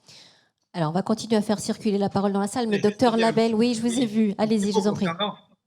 Le monde médical que je connais bien. S'il y a beaucoup de réticences, ce n'est pas seulement pour des problèmes de clause de conscience. Il faut être clair. C'est qu'actuellement, les médecins ont une double épée de Damoclès sur la tête. Ils ont l'épée de Damoclès de la justice républicaine, c'est-à-dire un risque d'aller aux assises s'ils sont dénoncés, et surtout, un risque du Conseil de l'ordre qui, du jour au lendemain, c'est absolument inadmissible, peuvent les suspendre, et donc du jour au lendemain, vous n'avez plus de travail, plus de salaire, plus rien du tout. Donc deux épées de Damoclès. Le jour où on lèvera ces épées de Damoclès, ou cette peur de ces épées se relever, les médecins évolueront différemment. Et je suis certain que 6 mois, 1 an après la loi, il y aurait une grande partie des médecins qui, si c'est dépénalisé, accepteront d'aider les patients jusqu'au bout de la fin de vie. Et on pense au docteur Bonnemaison, qui a été définitivement radié de l'ordre des médecins. Même au moment où la loi l'avait innocenté. Tout à fait. Il n'a jamais été toujours suspendu. Allez, on continue à faire circuler la parole. Il y avait, monsieur, vous leviez la main depuis quelque temps. Vous soyez très gentleman. Allez-y, madame, Merci. je vous en prie. Bonjour, Valérie Revolt. Je suis présidente de l'association Être là, accompagnée en soins palliatifs. Nous sommes une association de bénévoles d'accompagnement depuis plus de 35 ans à Toulouse. Nous sommes apolitiques et aconfessionnels. Je pense que le rôle des religions a été largement abordé dans cette table ronde aujourd'hui. Donc, nous sommes le seul bénévolat encadré par la loi. Madame Iborra, vous le savez bien, puisqu'elle précise que ces bénévoles doivent être sélectionnés, on le comprend bien pourquoi, doivent être formés et doivent être suivis par les associations qui les encadrent, qui obligent ces bénévoles à une formation continue et une supervision. On le comprend bien là aussi. Donc nous voulons témoigner, par ma parole aujourd'hui, de la difficulté que peuvent vivre effectivement les personnes en soins palliatifs, de la complexité qui se joue dans les services de soins palliatifs ou sur les lits identifiés soins palliatifs. Mais ce que nous voulons dire, et nous voulons témoigner avec force, que lorsqu'il existe effectivement une prise en soin de soins palliatifs, les souffrances et difficultés dans l'immense majorité s'éteignent et qu'effectivement nous sommes là comme témoins, nous sommes au pied du lit du malade et jusqu'à la phase agonique que vous soulevez, docteur Labelle, et que nous avons cette formation que vous n'ont pas assez les soignants et vous le témoignez, mais pour pouvoir assumer, pouvoir dire à la personne qu'elle compte encore aux yeux de la société. Et ça, c'est une force inouïe. Alors, Madame Iborra, c'est un droit dans la loi d'accéder aux soins palliatifs depuis 1999. Nous sommes témoins que trop peu de nos concitoyens peuvent accéder à ces soins palliatifs. Vous dites que vous voulez appliquer cette loi, que vous voulez contrôler effectivement l'application de cette loi. Allons-y, allons-y, nous sommes là pour ça. Malheureusement, il n'y a pas encore d'accès. Alors que l'on veuille aujourd'hui proposer une aide active à mourir, peut-être, je ne suis pas là pour ça aujourd'hui. Mais ce que je veux dire, mais d'abord, que l'on puisse accéder à ces soins palliatifs, que les souffrances puissent être prises en charge. Ne laissons pas croire non plus, pardon, docteur Labeille, je ne suis pas médecin, mais que l'on laisse mourir les gens de faim et de soif, que dans l'agonie, effectivement, on puisse croire que ces souffrances-là vont être ajoutées à celles que vivent les proches, parce qu'on laisse les gens se déshydrater. Non, non, vous le savez que je vais vous laisser répondre, docteur Labelle. Les symptômes d'inconfort sont pris en soin d'une manière la plus logique pour éviter des râles agoniques, pour éviter ce genre d'inconfort qui sont catastrophiques et qui font aussi beaucoup de mal à l'entourage. Donc là, vraiment, en tant que témoin, encore une fois, je m'élève avec force pour dire appliquons la loi. Faisons que tout le monde puisse y accéder. Faisons en sorte aussi que ce ne soit pas que médical, que ce soit la société, nos concitoyens qui se mobilisent. Comme vous le dites, on ne veut pas voir la fin de vie en face. Mais oui, accompagnons-les. Merci, madame, pour votre témoignage. Docteur Labelle, vous souhaitez... Oui, je voudrais vous poser seulement une question, madame. Est-ce que vous avez lu le texte d'application de la loi? Le texte est très précis. C'est la suppression de l'alimentation. Ça peut se comprendre. De toute façon, les gens ne mangent plus. Mais l'hydratation ne se justifie absolument pas. Ça crée des symptômes de soif qui est extrêmement difficile à apprécier. Et c'est le texte d'application de la loi. Alors, on peut dire c'est pas la loi. Si, c'est la loi actuelle. Alors, beaucoup de réactions sur cette question. On va continuer à faire circuler la parole. Monsieur Devant, vous réclamez la parole depuis quelque temps. Allez-y, je vous en prie. Merci. Donc, Nicolas Souveton, animateur de l'espace fédéral d'éthique de la Mutualité française. Déjà, saluer l'initiative de l'Union régionale parce qu'en tant que mutualiste, on souhaite que les patients puissent être acteurs des débats qui concernent l'évolution de la législation en santé. Et je pense que c'est important que ce genre d'initiative existe puisque ça permet y compris de faire vivre le débat et de contribuer à ce que chaque citoyen puisse s'approprier ces questions-là et contribuer à la réflexion. Sur ce qui a été dit, je trouve que ce qui est intéressant, c'est le dialogue entre liberté et dignité. C'est-à-dire que déjà, l'opposition entre les deux n'a pas de sens, mais surtout aujourd'hui, et ça s'est évoqué y compris à travers le problème des soins palliatifs, on a des atteintes à la dignité qui existent dans le système de santé sur l'accompagnement des personnes en fin de vie. Et ce qui se passe sur les soins palliatifs est relativement scandaleux. C'est-à-dire que la loi garantit normalement l'accès à toutes et à tous sur le territoire, en unité mobile ou en hôpital à des soins palliatifs. Or, aujourd'hui, les inégalités territoriales et sociales dans l'accès aux soins palliatifs sont scandaleuses et elles empêchent une partie de la population de pouvoir être accompagnée correctement. Et je trouve qu'il est extrêmement important de rappeler qu'il n'y a pas d'opposition à construire entre ce qui existe sur les soins palliatifs et la nécessité de faire évoluer la loi. Et le deuxième élément sur la notion de liberté, c'est que l'atteinte à la dignité, elle existe dans le fait qu'aujourd'hui, on rend inaudible la voix des personnes qui disent qu'elles ont besoin d'un accompagnement qui n'est pas permis par la loi. Et on ne peut pas considérer que la seule réponse qu'on peut leur opposer, c'est oui, mais on n'a pas le droit de le faire, donc continuez de souffrir tel que vous souffrez aujourd'hui. Donc il y a une atteinte à la dignité à ce niveau-là. Et ça m'amène d'ailleurs à une question peut-être qui élargit un peu le champ, c'est que cette parole du patient dans le système de santé, c'est un vrai sujet éthique de manière générale, sur la question des traitements, sur la question du consentement éclairé du patient, y compris à pouvoir bénéficier d'un certain nombre de traitements. Et ça pose la question de comment est-ce qu'on traite cette parole et comment est-ce qu'on est à l'écoute dans le système de santé de la parole et qu'ensuite on applique cette parole-là. Parce qu'on a trop souvent des témoignages, y compris au-delà de la question de la fin de vie, de personnes qui subissent des traitements pour lesquels elles n'ont jamais donné leur consentement éclairé ou pour lesquels elles n'ont jamais été correctement informées. Donc je pense que ça élargit le champ. Et le deuxième élément, peut-être plus large, et là c'est plus sur la partie politique, c'est que j'entends le fait qu'il y a une forme de consensus dans la société depuis longtemps sur la question de la fin de vie. Pour autant, on a l'outil de la Convention citoyenne qui a été mise en place et que, à titre personnel, je trouve assez intéressant dans l'organisation d'une forme de démocratie sociale qui part du principe qu'un débat comme celui-ci, c'est pas juste mettre des gens dans une salle et leur demander ce qu'ils en pensent. C'est mettre des gens dans une salle, les accompagner, pouvoir leur permettre de se forger une opinion. Or, ça interroge en deuxième niveau la question de l'articulation entre cette démocratie sociale et la démocratie parlementaire.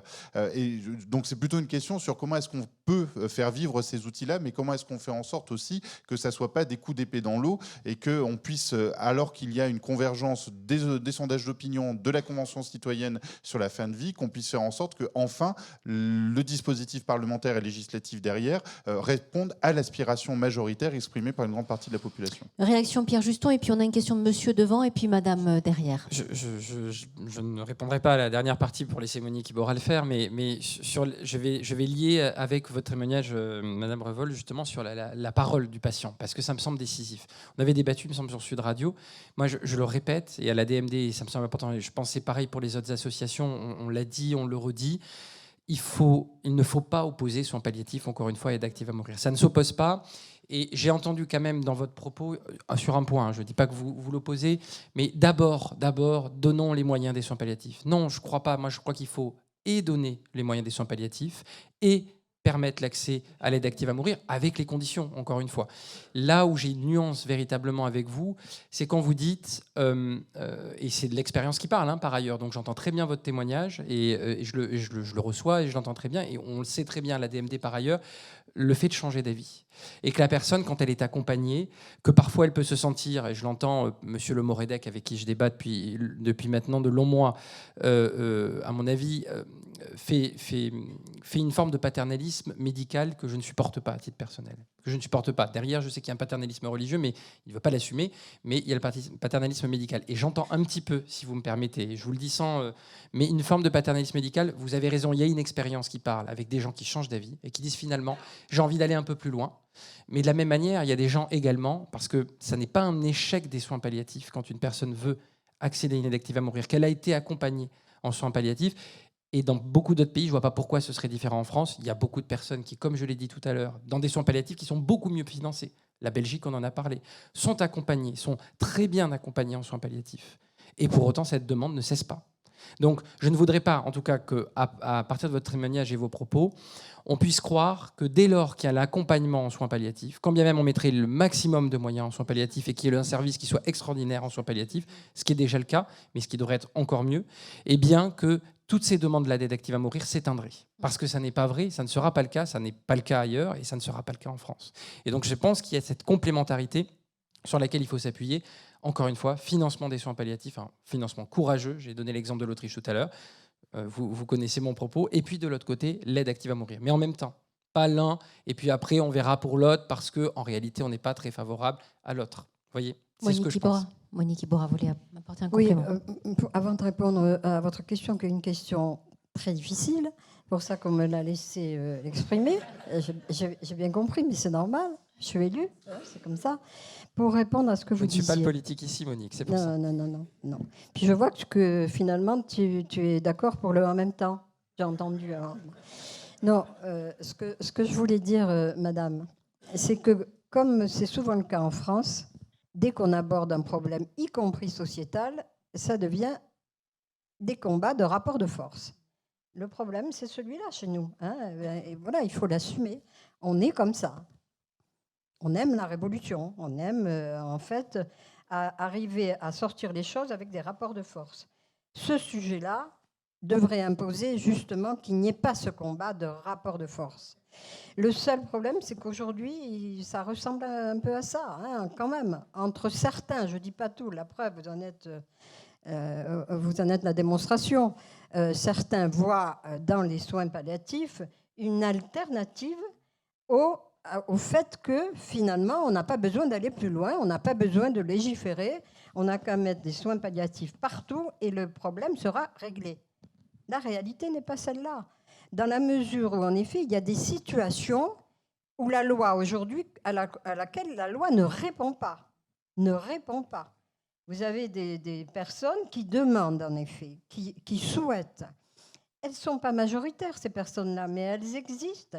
Et il faut les écouter et il faut les entendre. Qui disent, non, c'est terminé, il n'y a plus d'issue possible, accompagnement ou pas accompagnement, je veux en finir. Et celles-là, il faut les entendre. Qu'il y ait un accompagnement plus global, mais on ne doit pas, en même temps, ce se fait par certains, encore une fois, pas par vous, hein, je vous désigne pas, c'est de dire finalement, vous voulez faire en sorte que la mort, elle soit simplement un acte technique. C'est faux, parce que dans les soins palliatifs, il y a aussi cet acte technique. Un acte technique qui ne va pas jusqu'au bout. C'est ça la réalité. Et qui est un accompagnement de type humain. Mais évidemment que c'est nécessaire. Mais on ne peut pas s'arrêter à celui-là. Celui-là est indispensable. Mais surtout, on doit aller plus loin parce qu'on doit permettre, en effet, la liberté de la personne de dire à un moment, d'accord, vous avez fait tout ce que vous avez pu pour moi, aujourd'hui, c'est assez, je veux en terminer. Et aujourd'hui, dans les soins palliatifs, on n'arrive pas à ça. On n'arrive pas à ça. Donc oui, les soins palliatifs, mais aussi la loi telle qu'elle doit permettre, non pas dans le rapport de force, mais de dire, en effet, on a besoin d'humanité, c'est-à-dire on a besoin de voir la personne dans sa globalité, évidemment, mais ça ne justifie pas qu'on s'oppose au reste. C'est ça la réalité aujourd'hui. Alors, avant que vous répondiez, Monique, à la question, je crois que le docteur Labelle veut réagir à chaud à ce que vous êtes en train de dire. Allez-y, je vous en prie. Bon, je suis tout à fait d'accord avec ce qui a été dit, mais je voudrais insister sur un point. Il y a eu 4 plans de soins palliatifs. À chaque fois, avec des promesses d'augmenter les unités de soins palliatifs. Pourquoi c'est un échec global, pas complet, hein, parce qu'il y a tout de même un développement. Parce qu'il ne s'agit pas seulement d'une affaire financière. Soyons clairs, si c'était uniquement une affaire financière, on trouverait facilement la solution. Mais pour faire des soins palliatifs, il faut des médecins et il faut des lits d'hospitalisation. Et cela, ce n'est pas facile aujourd'hui, alors que l'on a supprimé 25% des médecins depuis 20 ans, de trouver où des médecins aux urgences, en médecine, en chirurgie, pour faire des médecins de soins palliatifs, ça sera une énorme difficulté. Je pense que l'urgence des soins palliatifs, moi je dirais des soins d'accompagnement, c'est de former les médecins. Que les médecins, c'est le rôle de tout médecin qui a un contact avec un malade qui a une maladie grave et incurable, d'être formé et d'accompagner son patient. Moi, j'avais des patients qui me disaient « mais je n'ai pas envie d'aller en soins palliatifs. Je suis très bien dans votre service, je connais les infirmières, je connais les aides-soignantes, je vous connais. Je n'ai pas envie de partir. » Sauf que moi, j'ai commencé avec 40 lits d'hospitalisation dans les années 90 et j'ai terminé avec 15 lits d'hospitalisation. On ne peut pas faire la même chose avec 15 lits et 40 lits. La formation des médecins, c'est extrêmement simple. En quelques, je dirais, colloques au cours d'une année, comme ça se fait en Belgique, avec la fondation EOL, qui est très ouverte, qui n'est pas une formation, je dirais, à tendance religieuse, une formation laïque, et ben les médecins se forment très rapidement. Parce qu'on parle de la douleur, on parle de réaction. C'est formidable. Moi, j'ai assisté à ces réunions-là, mais c'est une ouverture que je n'ai jamais connue en France. Donc, formons les médecins, formons les infirmières, formons les soignants, et déjà, on ouvrira considérablement le problème des soins d'accompagnement. Allez, je repasse la parole à Monique Iborra pour répondre rapidement, si possible, à la question qui avait été formulée. À cette question qui, je disais évidemment, est une question difficile. Qu'on fasse participer par le biais en effet de conventions citoyennes, et on pourra en avoir sur différents sujets, et qu'on tienne compte évidemment de ce qui en ressort, est tout à fait indispensable. Néanmoins, l'objectif de la loi, a priori, c'est de répondre à l'intérêt général, même si en France, c'est moins évident que cela peut paraître. Et que quelquefois, prendre des dispositions, prendre des lois qui pourtant peuvent être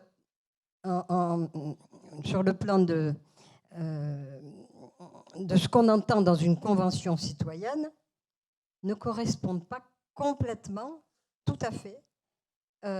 Et donc, on a le devoir, me semble-t-il, nous, en plus en tant que députés, c'est-à-dire ceux qui font la loi, on a le devoir, de temps en temps, d'avoir la légitimité de dire oui, les citoyens souhaiteraient éventuellement une loi qui soit différente de celle que vous voulez mettre en place, mais que le courage du politique, c'est de garder à notre niveau l'intérêt général. Combien de lois sont passées qui n'étaient pas acceptées globalement ou qui auraient été mises en cause si on avait fait des conventions citoyennes? Et combien de lois sur lesquelles on n'est pas revenu cependant? Donc, pour nous, pour le législateur, et nous sommes élus, certes, nous devons relayer la parole du citoyen, et en particulier ceux qui nous ont élus, mais pas seulement, mais en même temps prendre nos responsabilités quand on pense sans, comment dirais-je, sans rapport de force à mettre en place, qu'on doit aller plus loin ou qu'on doit aller différemment. C'est ça notre problème. C'est la raison pour laquelle on est élu et la raison pour laquelle on n'est plus élu. Et il faut admettre, en effet, que quand on prend une loi, on risque de ne plus être élu, mais y aller quand même parce qu'on pense que c'est l'intérêt général qu'on défend et pas des intérêts particuliers. C'est une question de conviction et vous en êtes la preuve vivante. Il nous reste quelques minutes, mais monsieur, vous aviez réclamé la parole depuis quelques temps, ici également, et on a encore beaucoup de questions. Des questions synthétiques si possible. C'est allumé, monsieur, allez-y, on vous écoute. Oui, ça marche. Oui, c'est en direction du docteur Lameille. Il a en partie répondu, mais quand même, votre confrère, le docteur Grange, dans son livre Le Dernier Souffle, écrit avec Régis Debray, a indiqué que jeune médecin, il était tout à fait désarmé par rapport à ses patients pour justement aller sur les soins palliatifs, qu'il ne savait pas faire. Et que son DU de soins palliatifs l'avait forcément aidé dans sa pratique. Alors la question, est-ce que finalement un simple colloque peut suffire à appréhender le sujet dans son intégralité, ou est-ce que dans le cursus du médecin, faut-il intégrer une partie spécifique? Un cycle de soins palliatifs. Rapidement, docteur Labelle, votre avis. L'idéal, c'est en effet que ça commence avec les étudiants. Il y a une formation au niveau des étudiants, ça me semble indispensable. Mais compte tenu de la situation et du retard que l'on a pris dans ce domaine, je ne parle pas d'un seul colloque, ça serait absurde, mais je parle d'une formation. Alors, le programme EOL, c'est sur à peu près 6 à 8 week-ends, jeudi, vendredi, samedi, ou plutôt c'est vendredi, samedi, dimanche, et les médecins se forment. Il ne faut pas avoir fait Polytechnique pour comprendre le problème. Il faut tout de même arrêter d'imaginer que c'est une spécialité extrêmement complexe. Il faut que les gens connaissent bien le problème de la douleur, le dialogue avec les malades, savoir les mots, choisir les mots, savoir annoncer un diagnostic, etc. Et ça, c'est une formation qui peut se faire très rapidement. Et je suis certain que le jour où la loi passera, beaucoup de médecins chercheront à se former. Actuellement, au choix, nous avons un groupe médical où la plupart des médecins vont en Belgique pour se former. Donc, c'est tout à fait réalisable et réalisable rapidement, beaucoup plus rapidement que de rouvrir des lits, puisqu'on a encore fermé au cours des dernières années, là, des 3 dernières années, 3500 lits. Alors, madame, d'accord, mais on avait des mains qui se levaient depuis très longtemps déjà, juste devant. Alors, faites très court, je vous vois avec des papiers, mais vous ne me lisez pas un discours. Hein. Vous faites une question très synthétique, très rapide, s'il vous plaît, parce qu'on arrive au terme de notre session. Je vous en prie, madame, allez-y. Oui. Je ne sais pas si vous m'entendez. Oui, si on vous entend. Oui, merci de me donner la parole. Je la prends aussi au nom de mon amie Claudette, qui est partie en Suisse, où ça s'appelle la MVA, la mort volontaire assistée. Mettre fin à ses souffrances physiques ou psychiques. Et voilà, j'en suis seulement là. Cette prise en compte de la souffrance physique ou psychique et psychique. Voilà, parce que là, en ce moment, c'est toujours, nous, des protocoles. Donc, en ce moment, ce qui est dit, c'est simplement la morphine. Mais si vous êtes allergique à la morphine, non seulement vous n'êtes pas soulagé, mais vous avez une majoration de vos douleurs terrible. C'est atroce. Mais voilà, on ne peut pas être entendu. Merci pour votre témoignage. Est-ce qu'on peut apporter le micro à monsieur juste devant qui lève la main depuis longtemps et puis madame avec l'écharpe derrière? Il y a beaucoup de personnes qui souhaitent témoigner. On va vous donner la parole à tous. Monsieur, rapidement, s'il vous plaît. Oui, rapidement. J'étais donc kinésithérapeute en respiratoire au CHU de Toulouse, en service de réanimation adulte et pédiatrique, et donc confronté à ces problèmes, bien entendu. Moi, je remercie vraiment les orateurs de nous avoir présenté l'importance de la loi qui va tout changer, mais pas tout à fait. C'est l'étage 2 qui est le recueil des directives anticipées qui va être essentiel, absolument d'accord. Juste ce qui me titille beaucoup, c'est l'évolution de ces directives, du choix des gens. Ceux qui auront signé ces directives, qui les ont affirmées, je pense que quand ils seront confrontés au jour J, eh bien, ils iront dans le sens et ça ouvrira la possibilité aux médecins d'exercer librement cette nouvelle loi qui va toujours les travailler sur le plan humain. Mais pensons aussi aux gens, et je concerne ma mère, pardon d'être un peu personnel, sur les gens qui n'ont pas signé et ne signeront pas des directives parce qu'elle est catholique, pratiquante, etc. Mais le jour J, il y a évolution des gens. C'est plus tout à fait les mêmes. Ils disent ma vie n'est plus la même. Il fallait l'amputer des 2 cuisses. C'était hors de question pour elle d'accepter ça. Et elle souffrait un martyre. Et il faut recueillir l'information lorsque les gens ne la formulent pas directement, mais indirectement. Et ça, c'est comme disait M. Labelle, c'est une formation psychologique, pas tellement médicale sur le plan scientifique, mais c'est pleinement dans la citoyenneté et la justice sociale. Voire de bon sens. Recueillir les gens qui n'ont pas fait les démarches avant. Et ils les font au dernier moment parce qu'ils étaient dans le déni avant. Oui, ne vous excusez pas de cette histoire personnelle parce que c'est une histoire personnelle. La fin de vie, c'est notre histoire à tous. Alors, madame avec l'écharpe derrière qui levait la main depuis quelques temps et puis ensuite on a encore une ou deux mains. On va déborder un petit peu mais c'est pas grave. C'est intéressant et merci de votre participation. Allez, tout le monde parlera. Oui, mais bonjour. brièvement. Hélène, donc je suis adhérente à DMD, touche pas mes vieux, je suis responsable des usagers dans une clinique. Enfin, voilà. Bon. Je remercie le médecin Labeille d'avoir abordé le problème des assises. Et justement, c'est à mon avis la loi, tant qu'elle ne déresponsabilisera pas ou dépénalisera les médecins, on n'y arrivera pas parce qu'ils ont peur du Conseil de l'ordre. Et je vous raconte brièvement la fin de vie de mes parents. Donc, le médecin qui les suivait, maman, ça a duré 15 ans et mon père 5 ans. C'est horrible.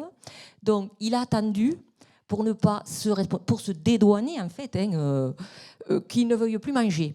Donc, en fait, ne plus vouloir manger, c'est pas tout à fait ce qu'il interprétait lui. C'est qu'il ne pouvait plus déglutir, en fait. Il ne pouvait plus manger. Donc, les deux, à un moment donné, ils n'ont plus voulu manger. Maman est restée rabataire pendant 6 ans. Donc, ça a duré 1 semaine. Voilà. Et ils ont souffert. Voilà. Qu'on le sache, je pense que dans tous les cas de figure, ils souffrent. Et la maladie d'Alzheimer, les directives anticipées, maman ne les avait pas faites, mais elle avait dit oralement. Le médecin n'est pas obligé de les suivre. Donc, ce que je veux dire, c'est que si la loi n'est pas en béton pour les médecins, ils auront peur des assises. Et vous avez tout à fait raison, monsieur Labeille. Et ils ont peur de l'ordre des médecins.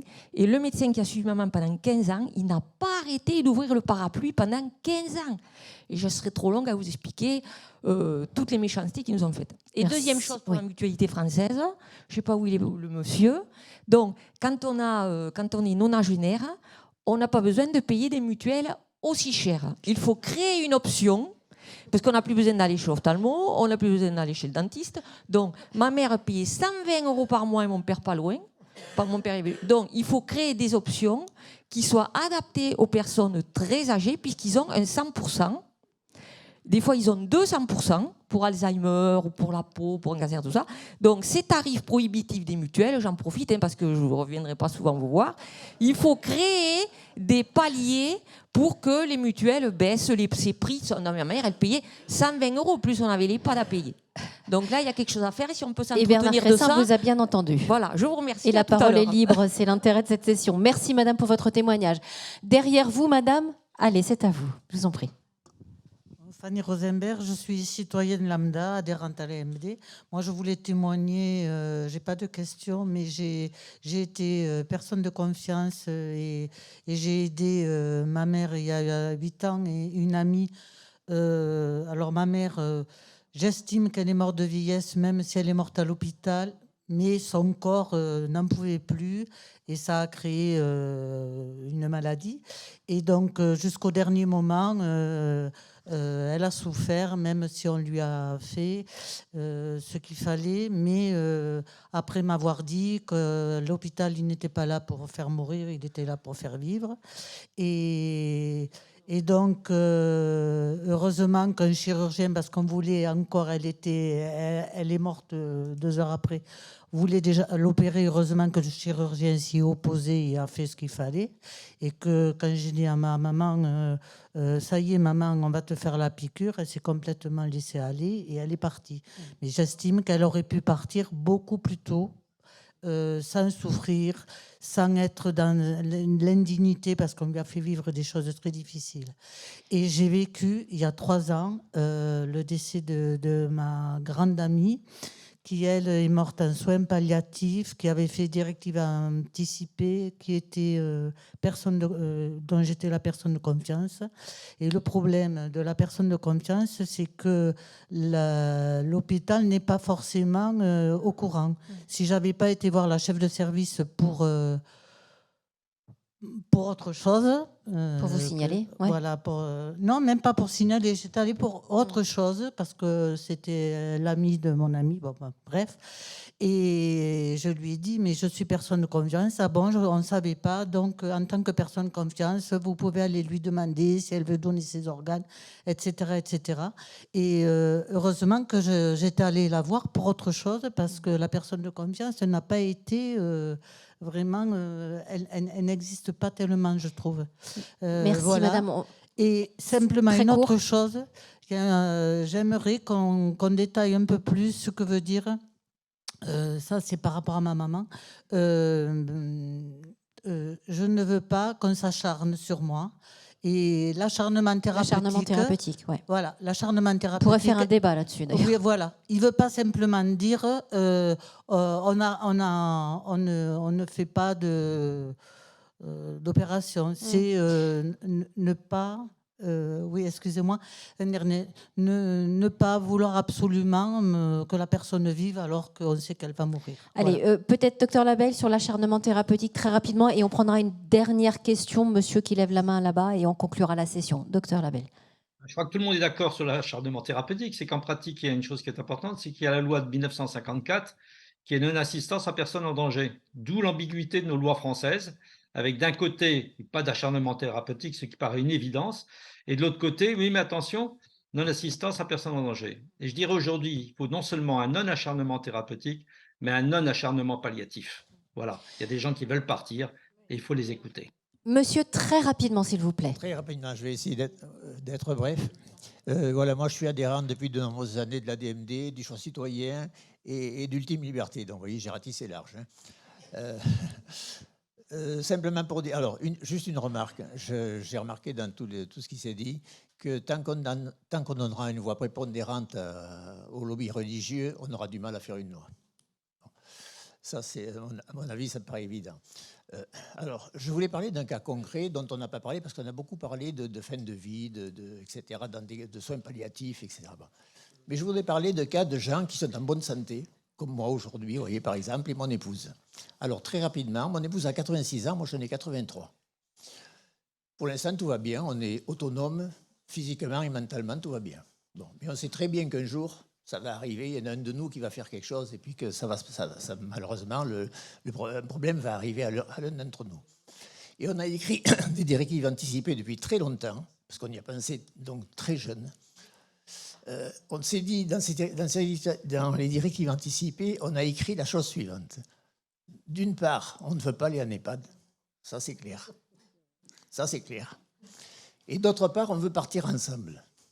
Parce qu'on a fêté nos 62 ans de mariage. Et alors, c'est assez curieux parce que dans ma famille, si vous voulez, mon père et ma mère avaient fêté leurs 60 ans de mariage. 1 an après, ma mère est tombée malade d'un cancer, elle est morte rapidement. Et 6 mois après, mon père s'est suicidé. Donc, la question que je pose est la suivante. Comment peut-on résoudre mon problème?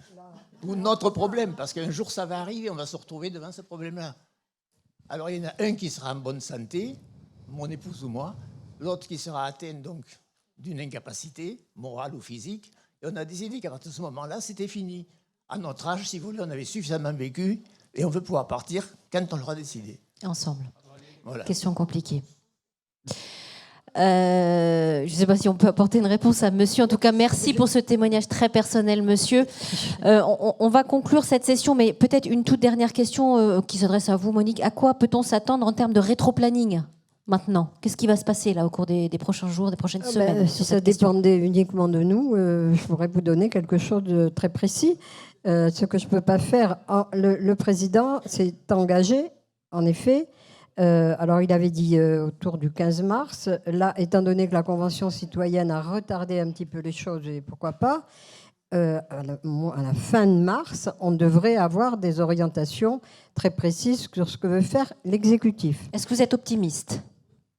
Je suis raisonnablement optimiste, parce que j'y ai beaucoup réfléchi, et je dois vous dire que on a été déjà, avec le mandat précédent, un groupe politique très investi sur le sujet, avec Jean-Louis Touraine en particulier, et il n'est plus là, mais on est nombreux, dont moi, pour être toujours présente, et donc évidemment que notre groupe politique et les autres, si toutefois on arrive à enfin s'entendre sur un sujet, ce serait déjà celui-là. On fera tout ce qu'on pourra, honnêtement, pour infléchir si on constate que ça ne va pas assez loin. Voilà ce sur quoi je peux m'engager et engager mon groupe. Pierre Juston, un dernier mot?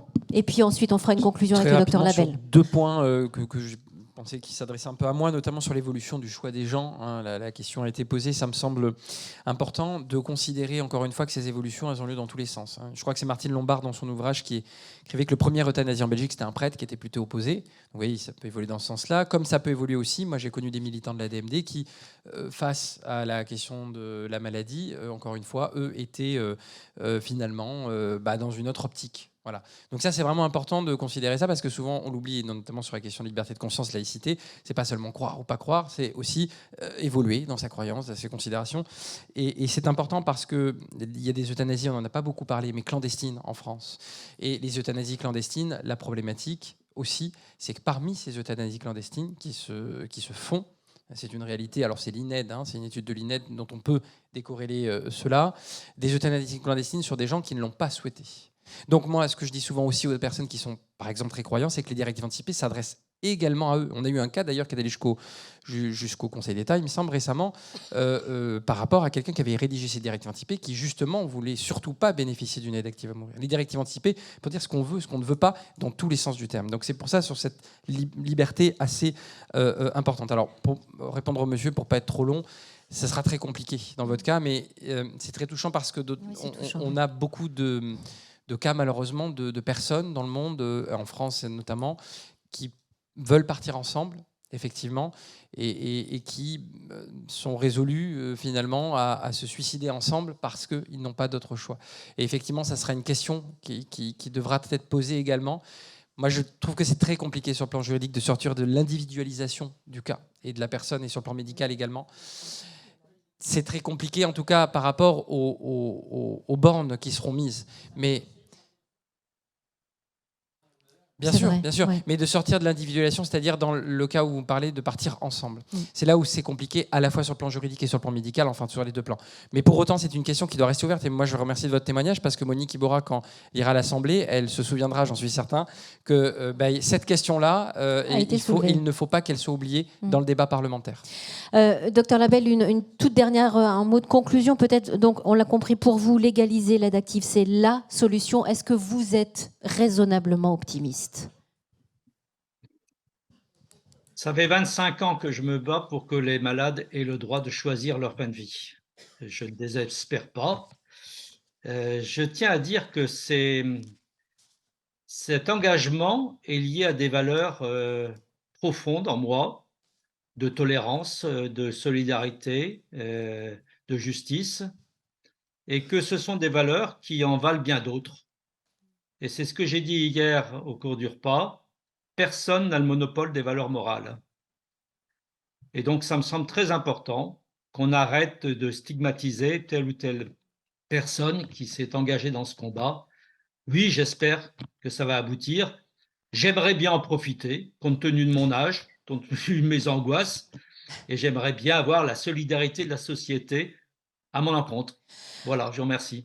Merci. Je voudrais qu'on applaudisse chaleureusement nos 3 intervenants, Madame Monique Iborra, Pierre Juston et le docteur Labelle pour la grande richesse de leurs propos. Merci docteur Labelle d'avoir été avec nous ce matin. Merci à vous de votre active participation. On peut continuer les discussions autour d'un café. À très bientôt. Merci beaucoup.